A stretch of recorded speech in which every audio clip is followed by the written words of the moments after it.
Hello! Hello, yes, greetings and welcome to you, brave citizens of our new world. It is I, Toronto's greatest supervillain and evil genius, Dr. Terrawant, coming to you live from the Lair 4.0 with another one of our wonderful games of Dungeons & Dragons in the 5th edition. We're playing with our B team today, and we are joined by our intrepid adventurers. Going down the list, we have Esteban playing Talrand, our skeleton archer. Need to secure the most important loot in the building. Yep. And of course, we've got Raynor playing our draconian sorcerer, Drakiar. I know I'm the fire guy, but I think we got a little bit too much fire right now. And we have Keldaka Grey coming and playing our kobold cleric, Sneck. So, we have to save the werewolves, and we have to save Grandpa Werewolf, and we have to save Vampire Daughter. Do we need to save the meat sacks? And of course, we've got Quad playing our warforged warrior named Alloy. I will tank the fire.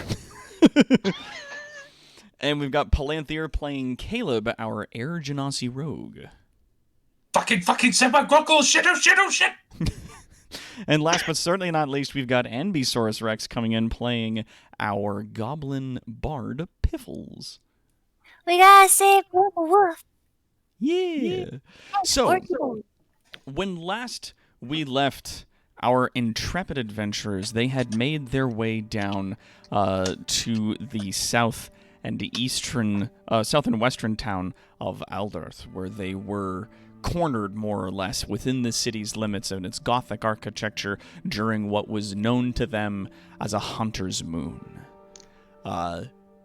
Investigating further into the town, they found that the townsfolk were wandering the streets with sort of crudely made hunting implements, hunting down the werewolves that had suddenly come about in a moon and a night that would not end. Given a mission by the leader of the Hunters' Coven, Lady Maria, they were sent into the manor of Lord Waycrest to find out what was going on. Searching through the manor, they had discovered that not only were all of the servant folk that had been working there brainwashed into continuing to serve the Lord and do their bidding, but that the manor itself had a bunch of werewolves in captivity in the basement and a bunch of vampires who were sort of the higher class folk living in the upper floors. Eventually cornering Lord Waycrest in his tower where he was performing the ritual, they managed to defeat him as well as send him in his in his mist form out through the window, rocketing to the west. Shortly after his departure, though, the building seemed to catch fire. And you guys find yourself now standing... where's the tower? There we go. There's the tower. Let's move you guys in there. Come on. Come on, game. You can do it. Has it moved for you guys? We're here. Yeah. Okay, hold on. Let me... yes. No, but Rejoin as player. There we go. That's an option that I keep forgetting to do. And there we are. So now you guys can see all the stuff that's going on here that the players could be able to see, and we're just going to scooch us along. So this was the room that you guys were in. You had also sort of opened up those chests at the top of the room there where you had grabbed a rather sizable amount of coin out of it before the building suddenly caught fire. Going to give you guys a few moments. I am actually taking my staff to just like scoop as many of the gems into my bag as quick on the table there as quickly as I can. Okay. Write down in your inventory an assortment of unidentified gems. Piffle. I grab some too. You also grab some? Shiny things. Can make stuff for shiny things. All right. So also add into your bag an assortment of unidentified gems. I'm just going to double check. I'm not sure we actually opened these chests yet, so... Yeah. The one, at least on the left, was opened, and it had a collection of money in there, which was divvied up into your inventories. It was a bunch of gold and platinum. How much do these gems weigh? Remember. I'm going to say 15 pounds. A collection of money, says Sovereign. Yeah, I know. And also, hello to everybody who's in the chat. How's everybody doing there? We got Sovereign here. We got Care the Volcano Shark, Mercenary Pen. We got Cutie here. Tonberry, of course, as our chat mom. Calendros, who is also playing Care the Volcano Shark. Allison Cosplay. Hello, hello, hello. And also for you, Piffles, if you want to add into your bag 15 pounds of unidentified gems. Debs. Again, I'm not so certain because I don't have a considerable amount of money in my inventory, and it's not on the party loot pile. Unless if Caleb... I don't know what to tell you. I do believe what happened was Caleb took a portion of it into his inventory, and then the rest was not yet divvied out because game ended. That was in a different room. And the chest that you're standing in front of, Talrand, I do not believe was opened either. That was a loot from a different room, Doc. That was loot from a different room?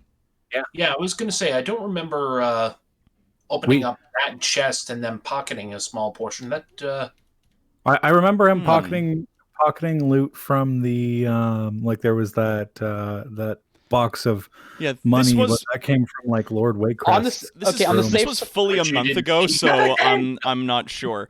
On the safe side, let's go over what's in both chests, and then later we can go over the video of the previous session, and if we did cover what was in that chest, we'll just remove it from the doubling from the inventory. Okay.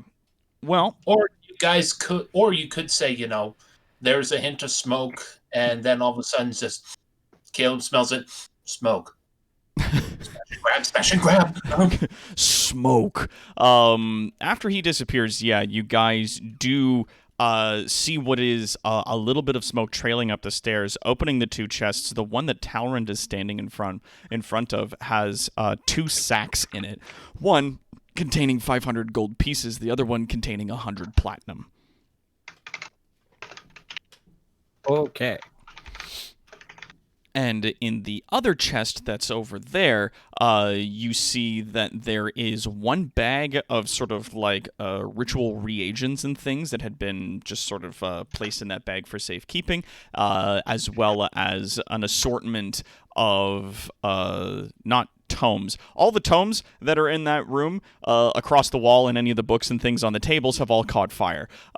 In the chest, you do see that there is a sort of folded set of robes that was placed in there as well. Okay, well, I'll take the reagents, I suppose, or the ritual components. The tomes you said went phew. And, the books that were in there lit on fire, and the one shelf that's to the sort of bottom of the room that had like a number of pots and pans and sort of different jars filled with God knows what have also combusted. All right, well, yeah, okay, I'll just take whatever's in the chest in front of me. Okay. Add into your inventory, there is a sack of unidentified reagents and a set of silk unidentified robes.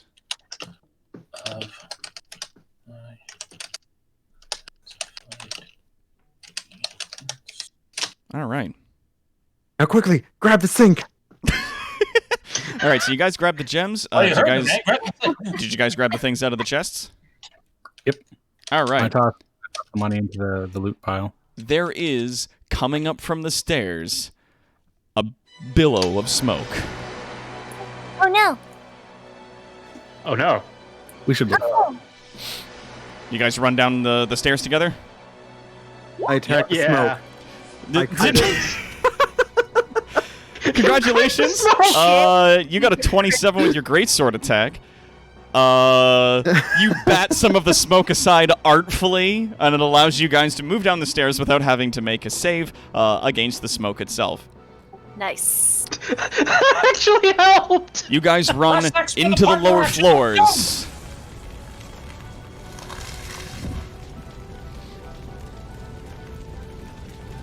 Oh. The building is on fire. As you guys move into the lower floor, just below where you guys were, that large sort of library area where all of those cultists and that one vampire and some of those larger abominations had been, you can see that all of those bookshelves have caught fire and all of the bodies have been burned. Most of the walls and things are now, as you can see, just going up in flames, the air thick with smoke.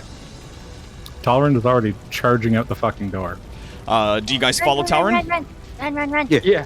I am so glad I activated my fire resistance in the last battle. Yes, you are. Because as you guys are running, I want you guys, as you're making your way to Talryn's daughter's room, make a Constitution saving throw. Shit. Oh, boy, this is where I'm a Viking. Are we resisting? Wait, what? Those of you who don't breathe don't have to worry about it. Okay. Oh. Yeah. I got a 3. I know All right. advantage. So you got a 3. Rainer got an 8. Okay. All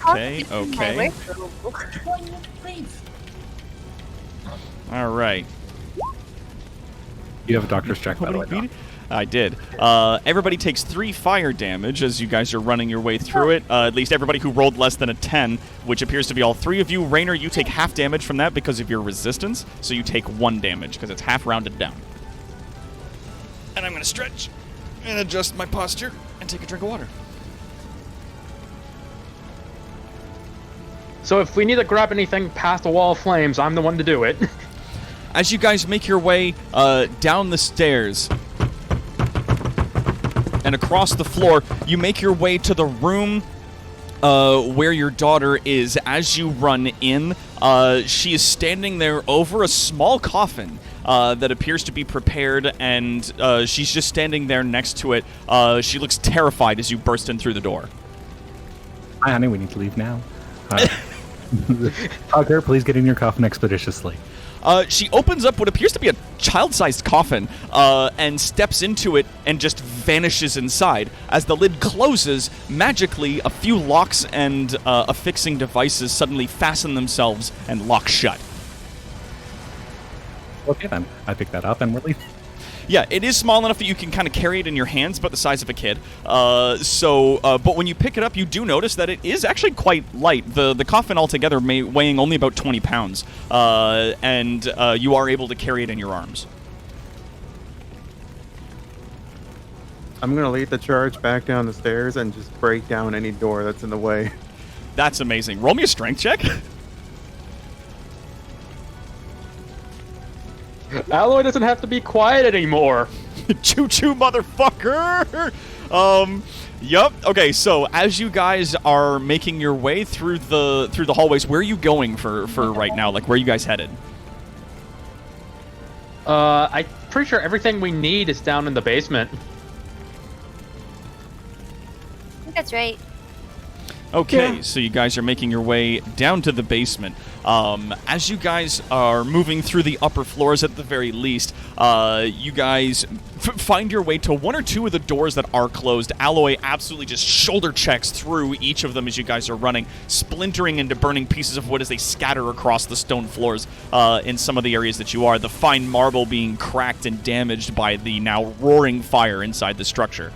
As you guys are making your way down the stairs and through the building, it's getting hotter as you guys are going. Everyone make a Constitution save. Even the people that don't breathe. Yay. It's hot. I am so glad I am proficient in Constitution saves because I have 0 Constitution. I got higher than a 5, which is big for me. All right, Esteban, you take 3 fire damage as you guys are running through the building. I am not beefy.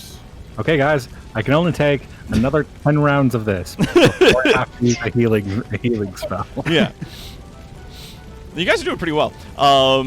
As you guys make it to the main area, when you get into the lower cellar, where all of the casks of sort of blood wine and a lot of the other resources are, you notice that they're all ablaze. But to your left, on the west end in the basement, where a lot of those experiments were being done on those people, you guys see that there is a bunch of people sort of huddled over there. A bunch of the servants look frightened and scared as they're sort of huddled near in that little antechamber that's just in front of where your uncle was. Heading towards it, you do see that other room where the werewolves were being held, and it appears as though that they are having some trouble. Hold on half a second. The system is locking up for me. I apologize for the inconvenience. Before we reach the basement, I am going to have put back up my minor illusion. There we go. Disguise. What? Oh. There we go. You know, I forgot why you had that up. Forgot you had that. But yeah, so as they see you all running into the room, they all look a little bit scared, but the one guy that was speaking with you directly notices you, recognizes you, and is just like, "What's going on? What's happening?" Lord Wakehurst, beast out, and we should all do too. It's over. It's safe outside. You should leave now. You defeated shit! And one of them's just like, "All right, everybody, out the back exit!" And they all start like wrapping their heads in their cloaks and stuff like that to protect them from smoke inhalation and start moving up. As you guys are making your way down there, you do see those two cells, one containing your Uncle Calvin and the other one containing the two werewolves. The two werewolves now changed back into a pair of human men, both of whom are unconscious. Crap. I'm going to break into the cell with the two unconscious guys. Okay. Roll me a strength check. Hey guys, remember when I stole all those neck scarves in that guy's closet? Well, we might be able to use them in Chase Mass to avoid smoke and do things. That would be good. That's good. Alloy, you take your shoulder, ram against one of the bars. It doesn't budge. Can I try and break? Talron applies a tolerance to the lock of the door. Yeah, if you want to try picking it, you can. Alloy, you know that if you attack the door, that might work as well, because you're wielding a very large sword. 27, though, Talron jams one of his fingers into the locks, fiddles it around a little bit, and the lock does appear to crack open. I'm going to pick up the two guys and put them over my shoulders. Oh my god, roll me a strength check for that. Sweet. Yeah, you hoist these two unconscious people up onto your shoulder. They're not going to slow you down too much. With your usual strength from your mechanical form, you're able to definitely bear the weight. Moving up to the other set of the other door, you do see Calvin still in his wheelchair, sitting there, but a lot of the hair that was on him is now considerably less from what you guys had seen before. His hair's not as shaggy. He doesn't have a beard anymore. Okay, we get in there. I see him. First thing I say is, "Told you I'd be back, wouldn't I?" He looks up to you and he gives a smile and a chuckle.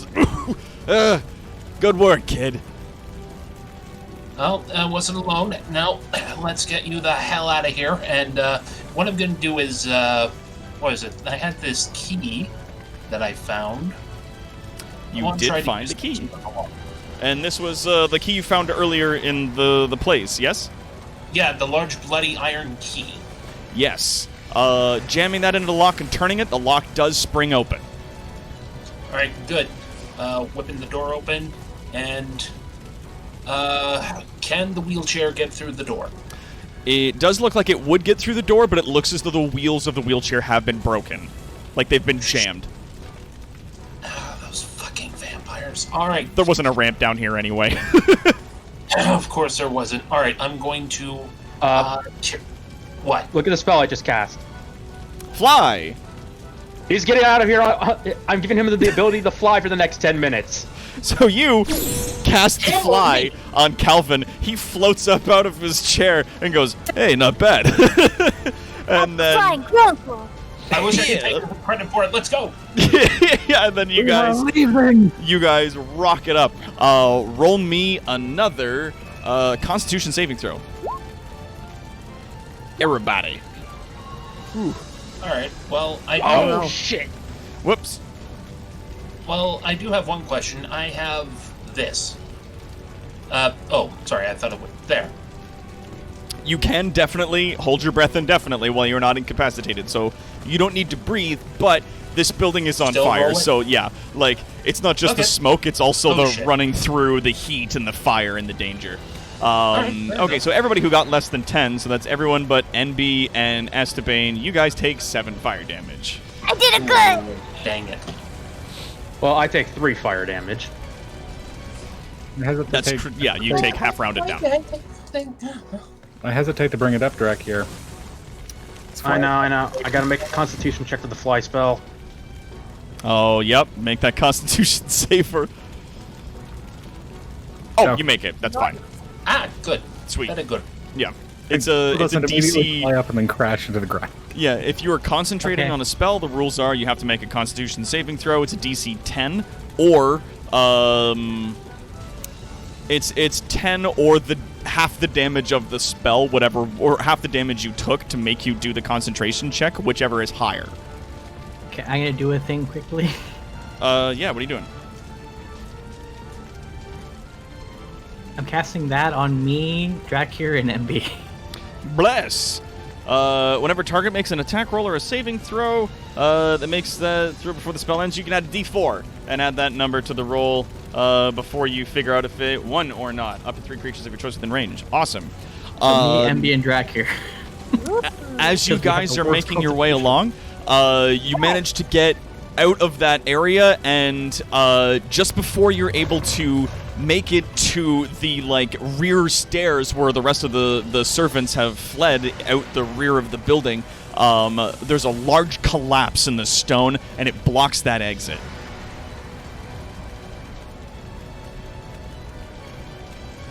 Well, looks like we're taking another exit out. Wait. How big is the stone? Like large ass boulder? It's a set of rubble, a bunch of marble and stone and stuff has collapsed into that area. Collapsed roof. Several cubic meters, and the moment you start shifting it out of there, it starts collapsing even more. You do get the idea that if you were to move some of it aside to try and get through, that more of this titanically large mansion would start coming down. The stone here burns concerningly well. Yeah, well, it's all... What's funny, at the very least, that people don't realize is that when a lot of rocks reach a certain temperature, they start to just break and fall apart anyway. So, a lot of stone and marble structures back in the day when they caught fire would just collapse anyhow. What was your idea, Palanthir? What were you going to try to do? One of my abilities as an air genasi, I can cast the spell Levitate. I was going to try to use it on the rubble, but then I looked up the spell, and it said one creature or loose object, so it's like I can move a stone. You can move one of the rocks out of the way, which is good, but not good in this particular case. This wouldn't be able to help you out. All right. New exit. Back over to the west side where those guys were doing research is another set of stairs that goes up into the servants' quarters. That'll take you back up to the main floor. How did we get down here in the first place? Wasn't there a set of stairs? And no, we went around. Never mind. We came down the stairs, just collapsed. Yeah. Right. Yeah. I'm sorry. Sorry, no, I was just trying to think. I was just trying to remember how we got down here, and I'm like, we arrived in the middle, and that's where we are now. How did we get here? How dare you add tension to the situation, DM? How dare you? So we run back the way we just came from.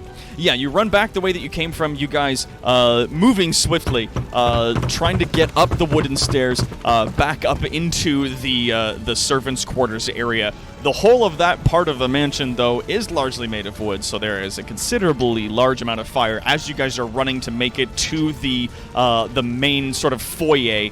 Foof. Thank you, Caleb. Or whoever wrote that. As you guys are running to the main foyer, the sort of the main room at the entrance, there is a considerable amount of fire that you're having to dodge and run through. Everybody make me a dex save. Boy. I'm not very dexterous. No. You wouldn't think I'm not dexterous from that. Oh, man. Damn it, dexterity's usually my jam. Yeah, you got +6. You just rolled low. All right, so... You get to add a D4 to that. Yeah, you can add a D4, Drekir and Envy. Okay. And me. And you as well, yeah. So you got 15. Okay, so plus 3, that puts you up to 12. You just type /roll space 1d4. Or you could do /R. You don't have to type the full. You got a 1. So that puts you up to 9. All right, so as you guys are running along, some of the roof structure breaks free, and sort of half of a flaming beam swings down and nails into the shoulder of Alloy, though thankfully not the shoulder he's carrying a couple of humans on. Alloy, you take 4d6. Rather, you take 4 fire damage. It's 2d6, 4 fire damage. As you're running along, and as Piffles is running along, one of the doors breaks down and a backdraft of fire shoots out. You also take 4 fire damage. Ooh. Oh no. No. Yeah, so one of the there's a bit of a backdraft there. As you guys are running along, you've made it to the front foyer. You just got to get out the main front doors. One of them is even fallen open, and you can see there's just like flames and smoke pouring out into the open area. Calvin flying along is keeping up with you guys really well. You got to make one last dash to get out that door. Roll me one last dex save.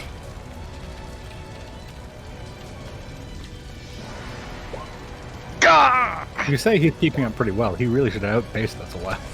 Well, he's staying with you. He's not going to just be like, see you later, losers, and like fly out a window. Like, He has 60-foot fly speed, so yeah, he's faster than us. Yeah, he's staying with you, though, as you guys are going along. But him being flying is definitely giving him a little more dexterity in moving around some of the stuff that's happening. You're on your own, suckers! I'm off to Wonderland! Yeah! All right, so Snek got 9 altogether. Drekir, you're at 2, and Alloy, you are at 9. So as you guys are running to get to the main door, some of the roof over that area collapses in, and a bunch of burning marble and wood comes down at you guys. Most of you manage to get out, but Snek, Drekir, and Alloy, you guys take 15 fire damage as you guys are blasting through the large front doors and getting out onto the veranda in the front of the building. And you all lose bless, by the way. It's a Drekir? concentration spell and I just failed my concentration. Yeah. Oh. I'm on it. Oh no. But you guys make it out the my front of the building. Yes, you take half damage from that, Drekir. Yeah, and I made my And you DC did for just make concentration. that Constitution. Yes, you did. You didn't have that half damage, you'd be...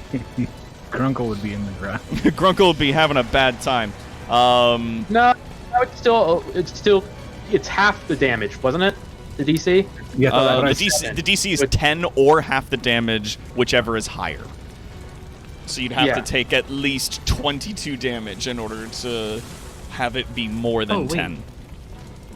Yeah. All right. So, as you guys... Actually, no, it would have to be like 44 damage because of my fire resistance. Well, no. To break your concentration, it would just have to be 22 to increase the DC from 10 to 11. The damage dictates... Remember, no, the damage dictates the DC, not your damage that you receive, the damage of the attack. Before resistance If you get is hit applied. for 40, the DC's 20. Yeah. If you get hit for 5, the DC's still 10. It doesn't matter at this point. Regardless, you guys blast your way through the front gates of the Manor Waycrest as it begins to collapse. And there it is.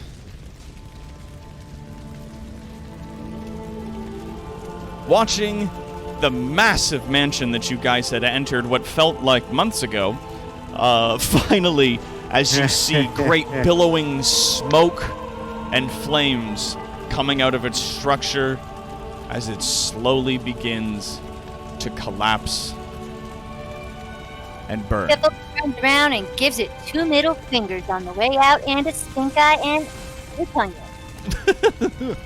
Well, I'm pretty sure we destroyed with all this fire, we've destroyed the altar that Snek wanted us to go back for. Yeah, that's a pretty safe bet. As you guys are standing there, you see the servant people running around the side of the building to come and join you. Through the smoke and the flames, you occasionally see the flaming form of a vampire shooting into the sky before it explodes into ashes, screeching and screaming as they go.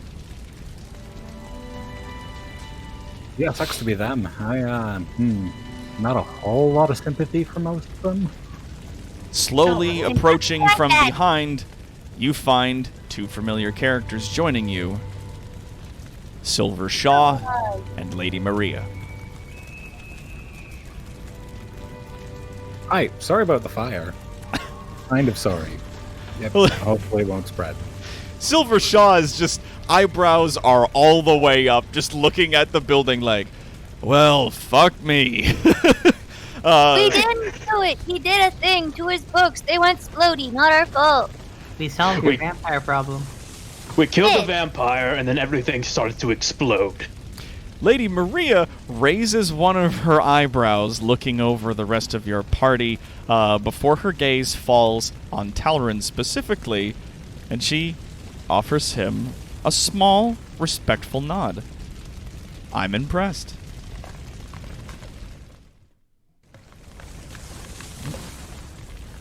I'm glad I can still hold up the name fairly well.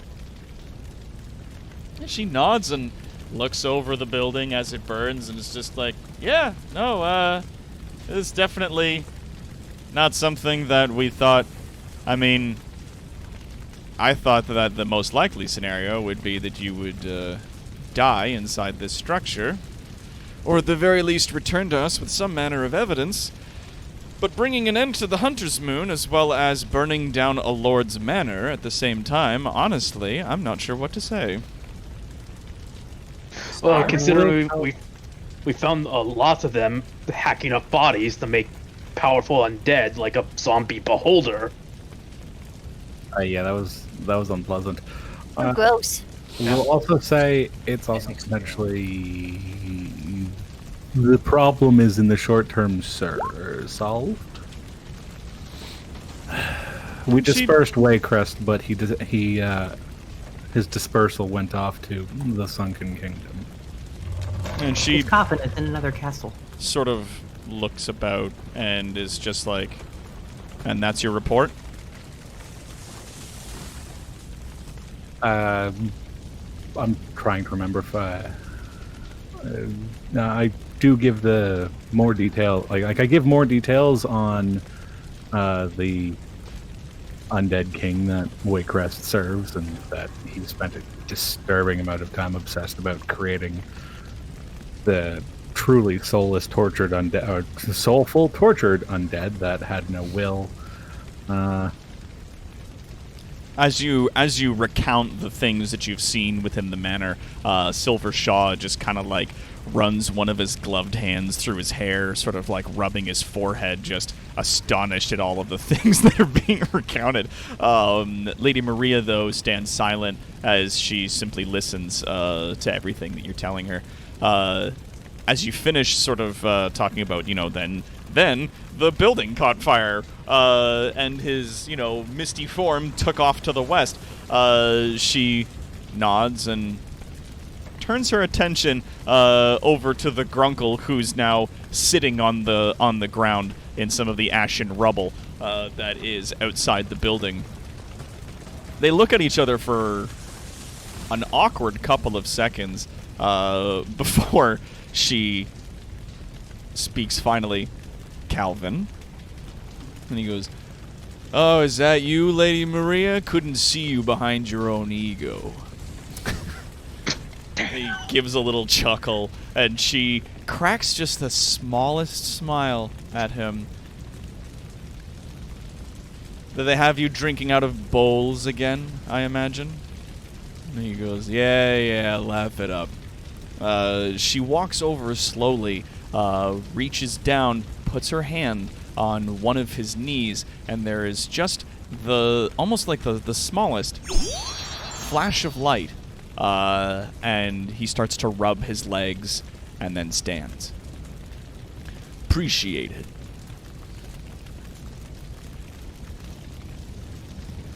Be good. We don't have to go looking for a wheelchair.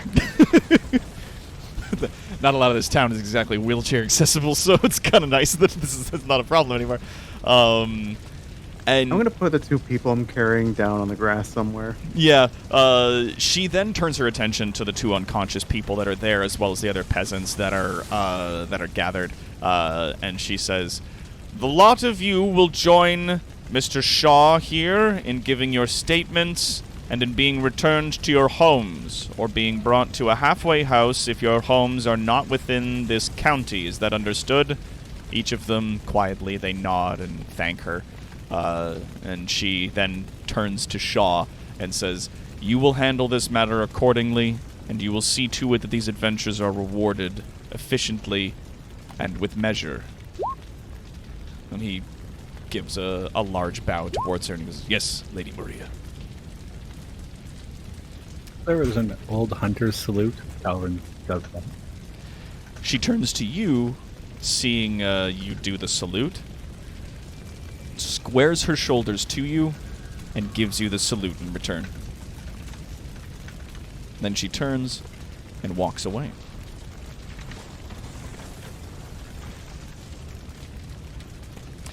As the building finally finishes burning to the fucking ground, you guys... That was quick. Yeah, it's fire, and then it's not. Eventually, the fire slowly subsides, and as the smoke clears, the sun begins to finally, at long last, peek its way over the edge of the edges of the county. You guys now find yourselves in the beautiful morning of the town of Alderth, now under the bask of the daylight. I take a quick moment and start nice music. creating some amount of rope harness so my daughter is bound strapped to my back instead of in my hands. Yeah, roll me like a survival. What'd you get there? 12? Yeah, sure. So, like, you notice that, like, on the side, there's those little handles typically used for pallbearers to carry the coffin. You're able to sort of run some rope through those things and make sort of a makeshift harness so that you can strap it to your back. And again, it only weighs about, like, 15-ish pounds, so it's not terribly heavy or bulky, and you manage to affix it to your back. The latches on the sides of the coffin remain fixed shut. I'm just looking for, like, nice music. Good God. Is this good music? So anybody in the party who's hurt, everybody regains 22 hit points. That works. All right. 22 HP for Prayer of Healing. Oh, Everybody gets healed up. that's a lot of healing. It's a 10-minute cast, so it's a nice, like, do it after the fighting's done, kind of patch Ba-bow. everybody up spell. Yeah. Up to 6 creatures, yeah. You cast it as a ritual, is that right? No, I have to sit there and cast. Oh the yeah, whole no, casting thing. time is 10 minutes, but it is instantaneous once it finishes. Yeah, That's why I said, kind of like while we were talking, I'm like, Snack kind of just steps off to the side and starts casting a spell. Yeah. You add Also, 2d8 plus your spell modifier. Yeah, what's up? Snack gave us temporary hit points. That lasts for 8 hours. Okay, so we still have them or no? Oh yeah, you'd still have them. Okay. Oh, so yeah. It's gonna go right back up to 53. I am not squid. All right. So, I love those max roll heals too. Yeah. slowly you see Shaw, just as you guys are standing there outside the manor, outside the gates of the manor at a healthy fucking distance, there is a collection and a gathering of what looks to be supremely exhausted and haggard townfolk. They are all sort of just at that distance, muttering and murmuring to each other quietly. Definitely at a distance where they wouldn't be able to see you clearly. Shaw then turns to each of you after he dismisses and sorts out all of the servant folk that were there. Turns to you then and says, "Right, so probably going to need to be getting you somewhere safe where we can talk about compensating you for your services, if I'm understood. Would very much appreciate that. Indeed. So he... It's been one hell of a night. It has. He sort of ushers you guys off to in sort of like the east direction, along the grounds inside the fence, away from the gathered crowd that's there. Other hunters show up and sort of disperse the people that are there, and get everybody sort of moving on.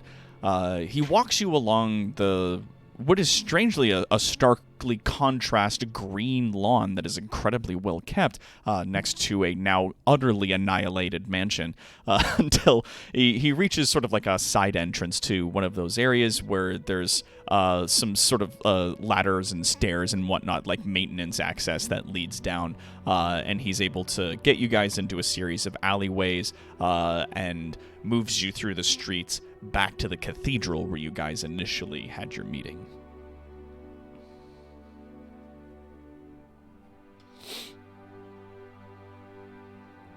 So now I imagine the hidden spy base has been cleared out. Yeah. As you guys make your way into the cathedral, Calvin walks slowly towards the entrance to what was an underground place that led into where some of his people were staying hidden. He shakes his head slowly, looking around at some of the bodies which had been sort of mounded into a pile and then burned. Hard way to go.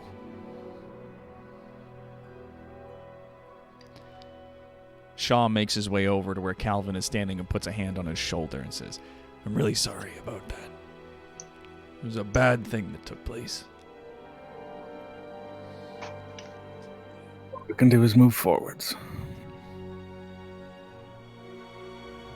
And potentially go hunt down Waycrest because he's a prat and I want to see him dead. And then the both of them turn to you and nod, and Calvin says, "Yeah, it's one of those things I need to fix, you know." I think after last night, everyone wants Waycrest dead.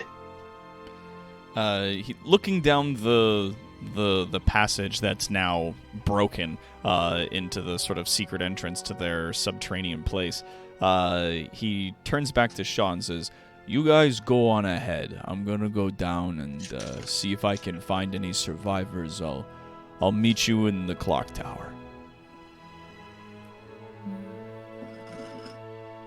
Being a bit grunkle.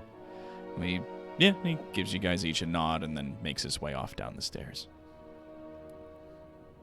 As you guys make your way up, eventually leading to the clock tower once more, up the long sets of wooden stairs in the upper ends of the cathedral, you see once again sort of a collection of like different weapons and things obviously intended for monster hunters, and the singular chair where Lady Maria was sitting previously now bathed in a sunlight that's coming in through the clock tower's face itself, and the chair is empty in this moment.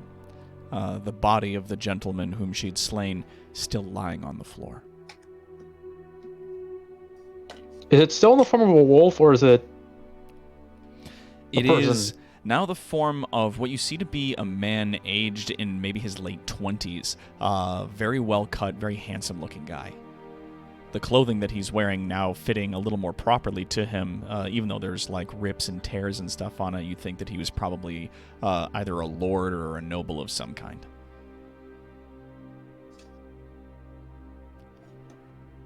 Shaw kind of puts his hands on his hips and shakes his head at it and goes,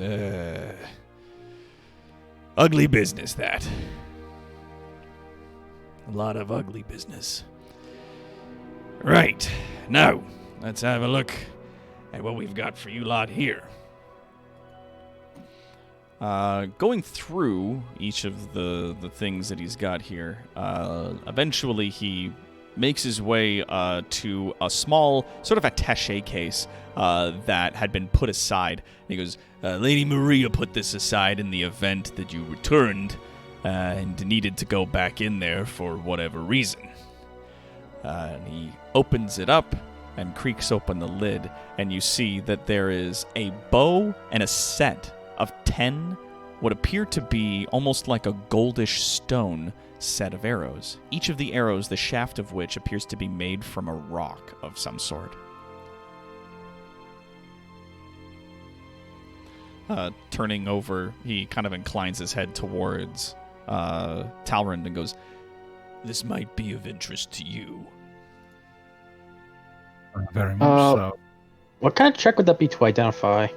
That'd be to identify a magic item, and to get all of the specifics on those things, you would need to use a specific spell that identifies magic items. But there's no need, because he quickly launches into an explanation of what it does and how it works. Turns to Shaw. What bow and arrows are these? And he goes, "Well, this bow is called Whisper. It was for one of our long haul field agents, people that would have to be out in the woods hunting vampires, in specific for an extended period of time." Come in handy in hunting. Explains to you kind of, because there's like mechanics, obviously he's not going to tell you like specifically what it works, but he walks you through how it helps you see in the dark a little bit better, and how it's just a better quality bow.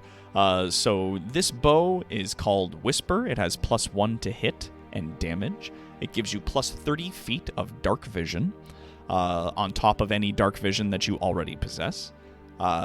When you have the bow currently in hand, you can communicate telepathically with any willing creature that you can see within 30 feet of you.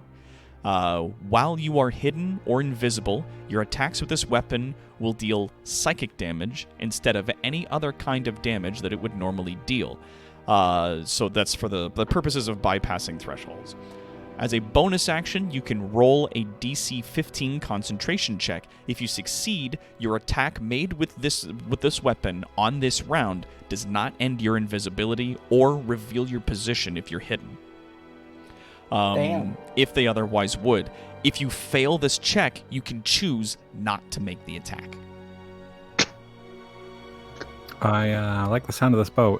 Can I get that in a pasted block somewhere? I will give you that whole thing later. I've got it all written down. I can give it to you at another time. As a matter of fact, I'll just I'll copy that into our Discord group, just so that you can see how it works and you can add it to your stuff. Sorry to interrupt, but Cutie has posted some fan art. Oh, sweet. Fan art. I love fan art. What do we got in the artsy stuff section? Float. Okay, sweet. Oh, this is fantastic. This is fantastic. Hey, not bad. Hold on, I gotta open up another tab here. Awesome, drop that in. So good. Yeah. Oh my god, it's so.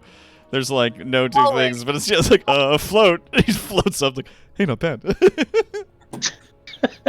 Oh, I love that. Thank you so much, Cutie. Oh, I love fan art. I absolutely love fan art. It's my favorite thing. Especially when we're doing D. Doing D&D. It's super fun. You're pretty good. He then turns his attention to the arrows that he has, and he goes, "Once upon a time, there used to be these specific rods that adventurers would take with them into combat. If you smacked one of these rods against a wall or something, it would light the area up with sunlight.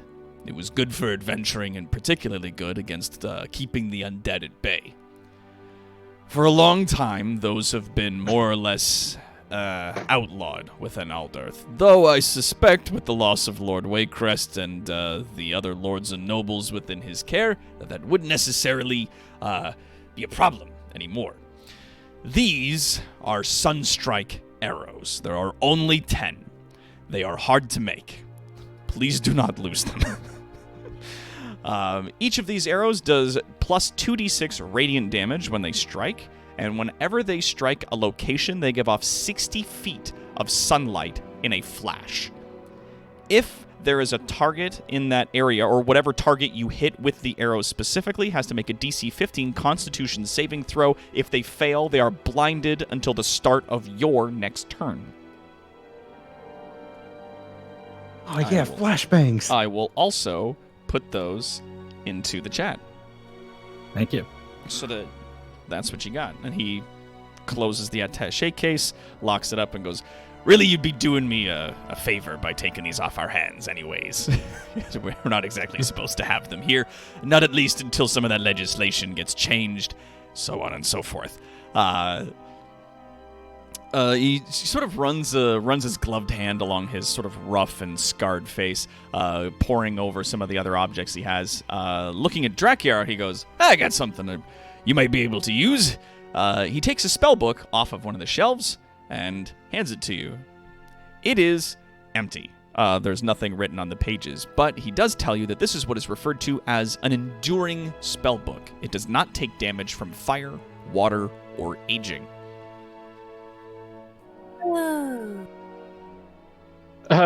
This is where you keep your favorite spells. Yeah, but it's like, as a sorcerer, I can't actually use a spell book. Well, You could I sell know. it. You could sell it for all the monies. But Yeah, I am thankful. It's just like, I'm going to have to find some other use for this. Well, yeah, I mean, I remember you were going to be writing some spells down. You're going to start trying to make, like, scrolls or rituals or whatever, and this book can be used for that. Excuse me. Anyway. So, like a ritual book, then. yee. We will figure this out later. Well, worst comes to worst, you got a very, very Very valuable strong book. cookbook. It's a book that just doesn't light on fire, and it doesn't get damaged from water, and it doesn't age. It's just like, it's a relatively common magic item. Yeah, a very strong cookbook. How much does it weigh? I gave him about 5 pounds. It's like a tome. A lot of pages in it.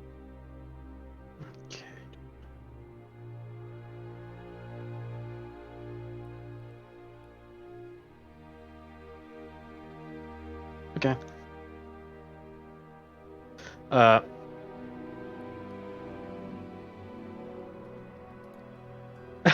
actually don't have anything to say right here. That's okay. Okay, He just he just goes, I'm not All my right, head and good. thanks. "You're welcome." He just kind of like, okay. Turns his attention to the rest of the group and kind of looks everybody over and goes, "I already gave the metal guy a sword. And then, as he's scratching his chin, you guys hear, coming up the stairs behind you, you are rejoined by Calvin, the older fellow. He's cleaned up a little bit, and he's carrying in his hands sort of like a bundled up, wrapped object that appears to be a few feet long. And he goes, "I think I can take it from here." And he walks up to Caleb, and he offers the bundle to you. All right, I'll take the bundle, head over to a table, and unwrap said bundle. Unwrapping the bundle, you see it reveals in its sheath an ornate silver rapier. He says, "This What? used to belong to your dad." My dad? But Yeah. He was a fella not unlike yourself. Apparently, he was driven away from your mother and returned to a life of piracy off the East Coast. There's a town out there known as, I don't know if you've heard of it, Equus. you mean he didn't leave of his own? What? All right. And he just looks at Calvin and just turns towards Rapier and just picks it up slowly. Gripping the rapier in your hand as you pick it up, you feel a rush of air suddenly move around you. His sword that he used to carry before he was forced to leave, he called it the Northern Wind. It'll take some time for you to eventually get it, but only one of you, an Air Genasi, can wield it. Alright, I'll grip the handle and just slowly unsheath the blade. As you unsheath it again, you feel this sort of like commanding presence of the wind suddenly pick up around you. The longer that you are in contact with it, because the attunement of an object typically requires you to either handle it for an amount of time or to meet a certain criteria in order to be able to use it. In this particular case, only an Air Genasi wielding this particular rapier is able to activate its power. As you grip it, you do feel a commanding sense of the wind suddenly pick up on you. As long as you have this rapier in your possession, as long as you have it on your person, you gain use of the cantrip Gust. Oh, okay. With the spell Gust, you seize the air and compel it to create one of the following effects at a point you can see within range, so something within 30 feet. It's one medium or smaller creature that you choose must succeed in a strength saving throw or be pushed 5 feet away from you. You can create a small blast of air capable of moving an object that's neither held nor carried, that weighs no more than 5 pounds. The object is pushed 10 feet away, and it isn't pushed with enough force to cause damage. You create a harmless sensory effect using the air, like causing leaves to rustle or slam windows, shutters shut, or make clothing ripple in a breeze or something. So you have basic sort of small yield air bending. When you have the sword in hand, you gain the use of 2 other spells once per day that recharge on a long rest, one of which is called Gust of Wind, which lets you create a 60-foot-long, 10-foot-wide blast of air that you can concentrate on up to a minute. Everybody in that blast of air, you have to spend 2 feet for every 1 foot of movement that they want to make to get closer to you, and it disperses gas vapor, extinguishes candles and torches, similar things, and the creatures that are in it have to succeed in a strength saving throw or be pushed 15 feet away from you in a direction that obviously follows that line. So it's a 60-foot long line that comes out from you. And as a bonus action on each of your turns, you can move the sort of tunnel of air to another area. And the last spell that it gives you is called Control Winds. Is a concentration spell up to an hour. It just gives you control of the air in a 100-foot cube. You can make it blow in a direction. You can do a downdraft or an updraft. All of these spells can be looked up in Xanathar's Guide to Everything. So you have a cool rapier that gives you +2 to hit and +2 to damage and gives you cool airbending. So that thing you did for Esteban's bow, could you do that for the I just blade? put it in the chat. There you go. Thank you very much. You are very welcome. Oh, that is... Alright, and with that, with the commanding presence, he just sort of... This is... And with that, he just sheathes the blade, just putting it back in its holding thing. Turns to Calvin and just says, "Thank you, but how did you get it?" Your mom didn't want to keep it anymore.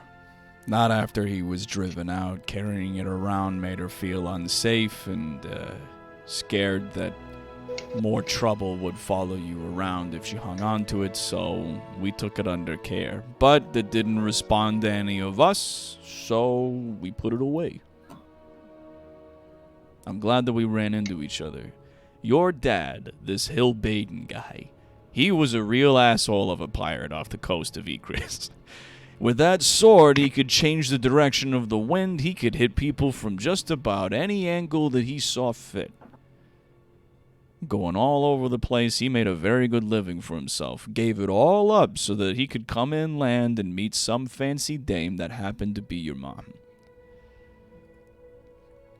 But people don't like folks that want to change for the better, so they drove him out. Drove your mom into the woods.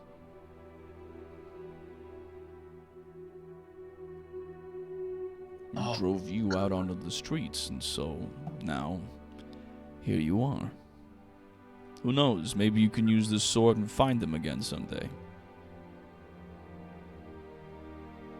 Alright, he just, Caleb just sort of puts his hands to his face. Oh, God. I thought he just left us because...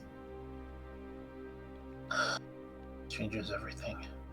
He thought if he went back to his life that people would leave you alone, and unfortunately he was wrong, and he wasn't around to see the mistake he made.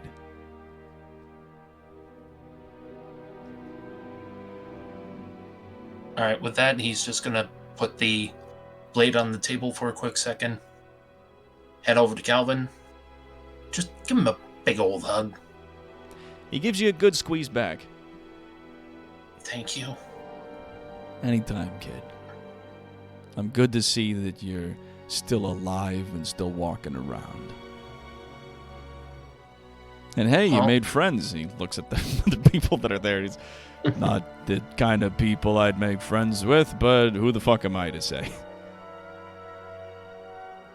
Well, apparently it's going to take more than a vampire lord and a manor burning down to kill me. Hey, it's you and me both, and I appreciate the saves. The least I can do is giving you your dad's sword. You ever see him again, though, you remind him he owes Calvin 50 silver. Anytime. All right. And he gives you a pat on the shoulder and goes, I got a lot of people I got to tend to and a community of weirdos I need to move out of town. All right, and before he goes, if I see Mom again, was there anything you wanted me to say to her?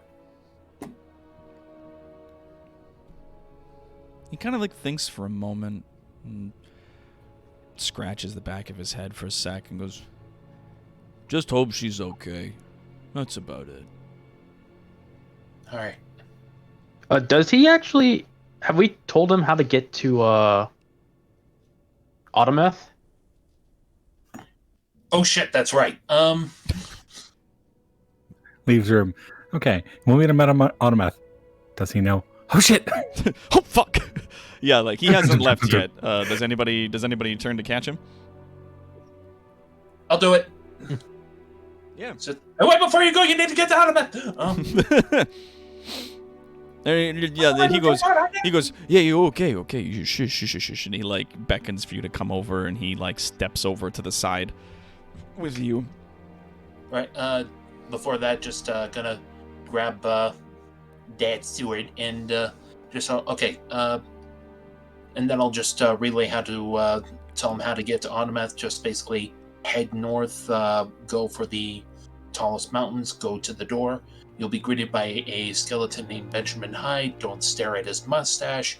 He'll get you to Autometh and possibly introduce you to the Black King.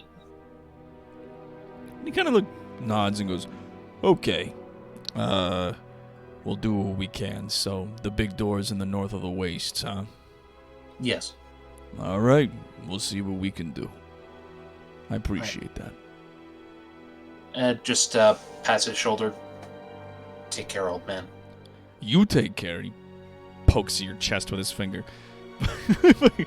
Fucking traveling around with a bunch of monsters. You be safe. Fucking tell me be safe. You be fucking safe. He grumbles as he walks off. Grunkle Calvin has kind of gone from Grunkle Calvin to Godfather Calvin. He sounds like the mafioso. You be safe. Yeah, you be. Don't tell me to be safe. You be safe. Tell me to be fucking safe. It's not those Sylvester Stallone. See you first, fucking. Yeah. He makes his way back off down the stairs, and you are now standing in the clock tower with Silver Shaw. He's kind of thinking to himself. You see, he's lost in thought, and a big smile suddenly crawls across his face and goes, "You know, I've got a funny idea." What's that? Well, being as Lord Waycrest and the other nobles under his care have made a rather swift and obvious departure from Alderth proper, I'd say he's probably not going to be in need of his prized carriage anymore. You know, I think you might be right. Turns to the others. Guys, what do you think? Do you think you might be right? I think we can get some Yeah. And he just kind of like grins and goes, like makes his way down the stairs. He's like, come on. I can just imagine, like, in the dead of night, Waycrest comes back and says, "Where the fuck is my carriage?" The fuck? Dude, where's my car? Now that those pesky little critters are out of the way, I can continue my research. Where's my pimp wagon? After a little bit, he asks you guys to wait there as he goes and has some of his people fetch it, and in about 20 minutes or so, he returns, still sort of giggling to himself. Then he beckons for you guys to come downstairs.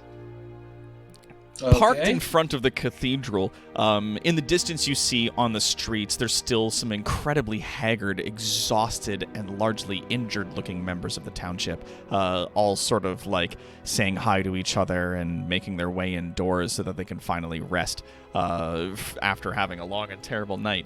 But parked there in the early morning sun is an ornate black chariot. That looks to be of exquisite make, and the pair of horses that are on the front are just sort of like a chestnut brown pair of horses. And he goes, "Right, so this is the chariot here, his sort of wagon that he used to get to and from places. Those two horses on the front, there's Champ and Kind, and as for this little situation, and on the side of the chariot, you see where one of the doors would open to, at least on the door on the side of the door, where there would have been the large sort of crest of Waycrest Manor, has been seemingly removed with a few scratches around the edge. It seems like somebody pried it off with a crowbar, and now the door is just blank. On the top of it, you can also see there's like a railing across the top where you guys can put luggage and whatnot. On the front, there's a seat where a person can sit to drive the carriage. There is seating for 4 in the inside of it. It is bench seating made with silk seats. And as he's very excited, he opens the door, climbs in, and the bench seat that's behind the driver's seat, he actually undoes a latch and lifts it open. Revealing that there is built into the chest underneath, or built into the seat underneath there is a chest. Huh. Damn. fancy. And he goes, All right, well. "That's not even the best part. Watch this." And he puts a key in, unlocks it, opens the chest, and looking in, it is black. Reaching in with one of his hand appears to vanish inside blackness that's inside the chest itself, and he pulls out what appears to be like a set of silk clothes. It's like a bag of holding? This, ladies and gentlemen, is a chest of holding. It is a bag of holding, except double all of the numbers that are on it. So, it is a extra-dimensional space that is considerably larger on the inside than it is on the outside. On the inside, the dimensions are roughly 4 feet in diameter at the mouth and 8 feet deep. It can hold up to 1,000 pounds of equipment, or just whatever you put into it, not exceeding a volume of 128 cubic feet. The thing itself weighs 30 pounds, but it's built into the chariot, regardless of its contents. Retrieving an item from the bag just requires an action. You simply reach in, and you can either feel around in the darkness, or if you reach in with the intent of pulling a specific object, that object just finds its way to your hand. All right. If the chest of holding is overloaded, pierced, or torn, it is ruptured and destroyed. Its contents are scattered across the astral plane. If the chest is turned inside out, which it can't be done because it's built into the carriage, the contents would spill out unharmed. If you put an object of holding, like a bag of holding, a handy haversack, a portable hole, or potentially that tiny coffin, into that thing, then it instantly destroys both of the items and opens a gate to the astral plane, which will originate on the location of the chest and will suck in any creatures or objects within 20 feet. Which case then the portal will instantly close. It is a one-way only portal, and it will scatter you all across the astral plane. Please don't break it. You finish your description of the box of holding. Chest of holding. And everyone looks up and tries to find Talrand and finds he is halfway down the street holding onto a coffin going, like there was the crowd kind of around it. He's past the crowd. Yeah, no. Halfway down the people on the street are like super distant from where you guys are standing. Like they're all way the hell off. There's nobody near where you guys are.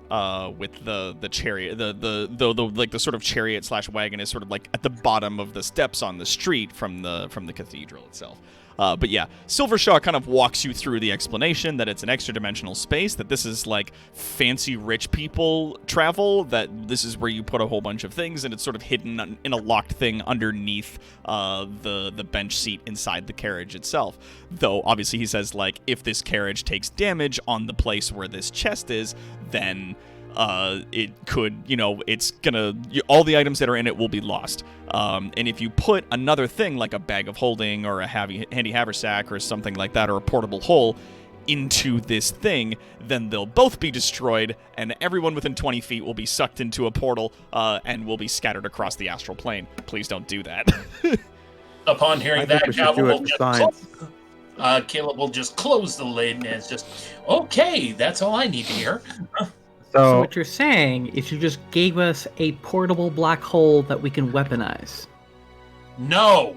I want to noted, Doc, Yeah. that I have a spell that creates extra dimensional spaces. Mm-hmm.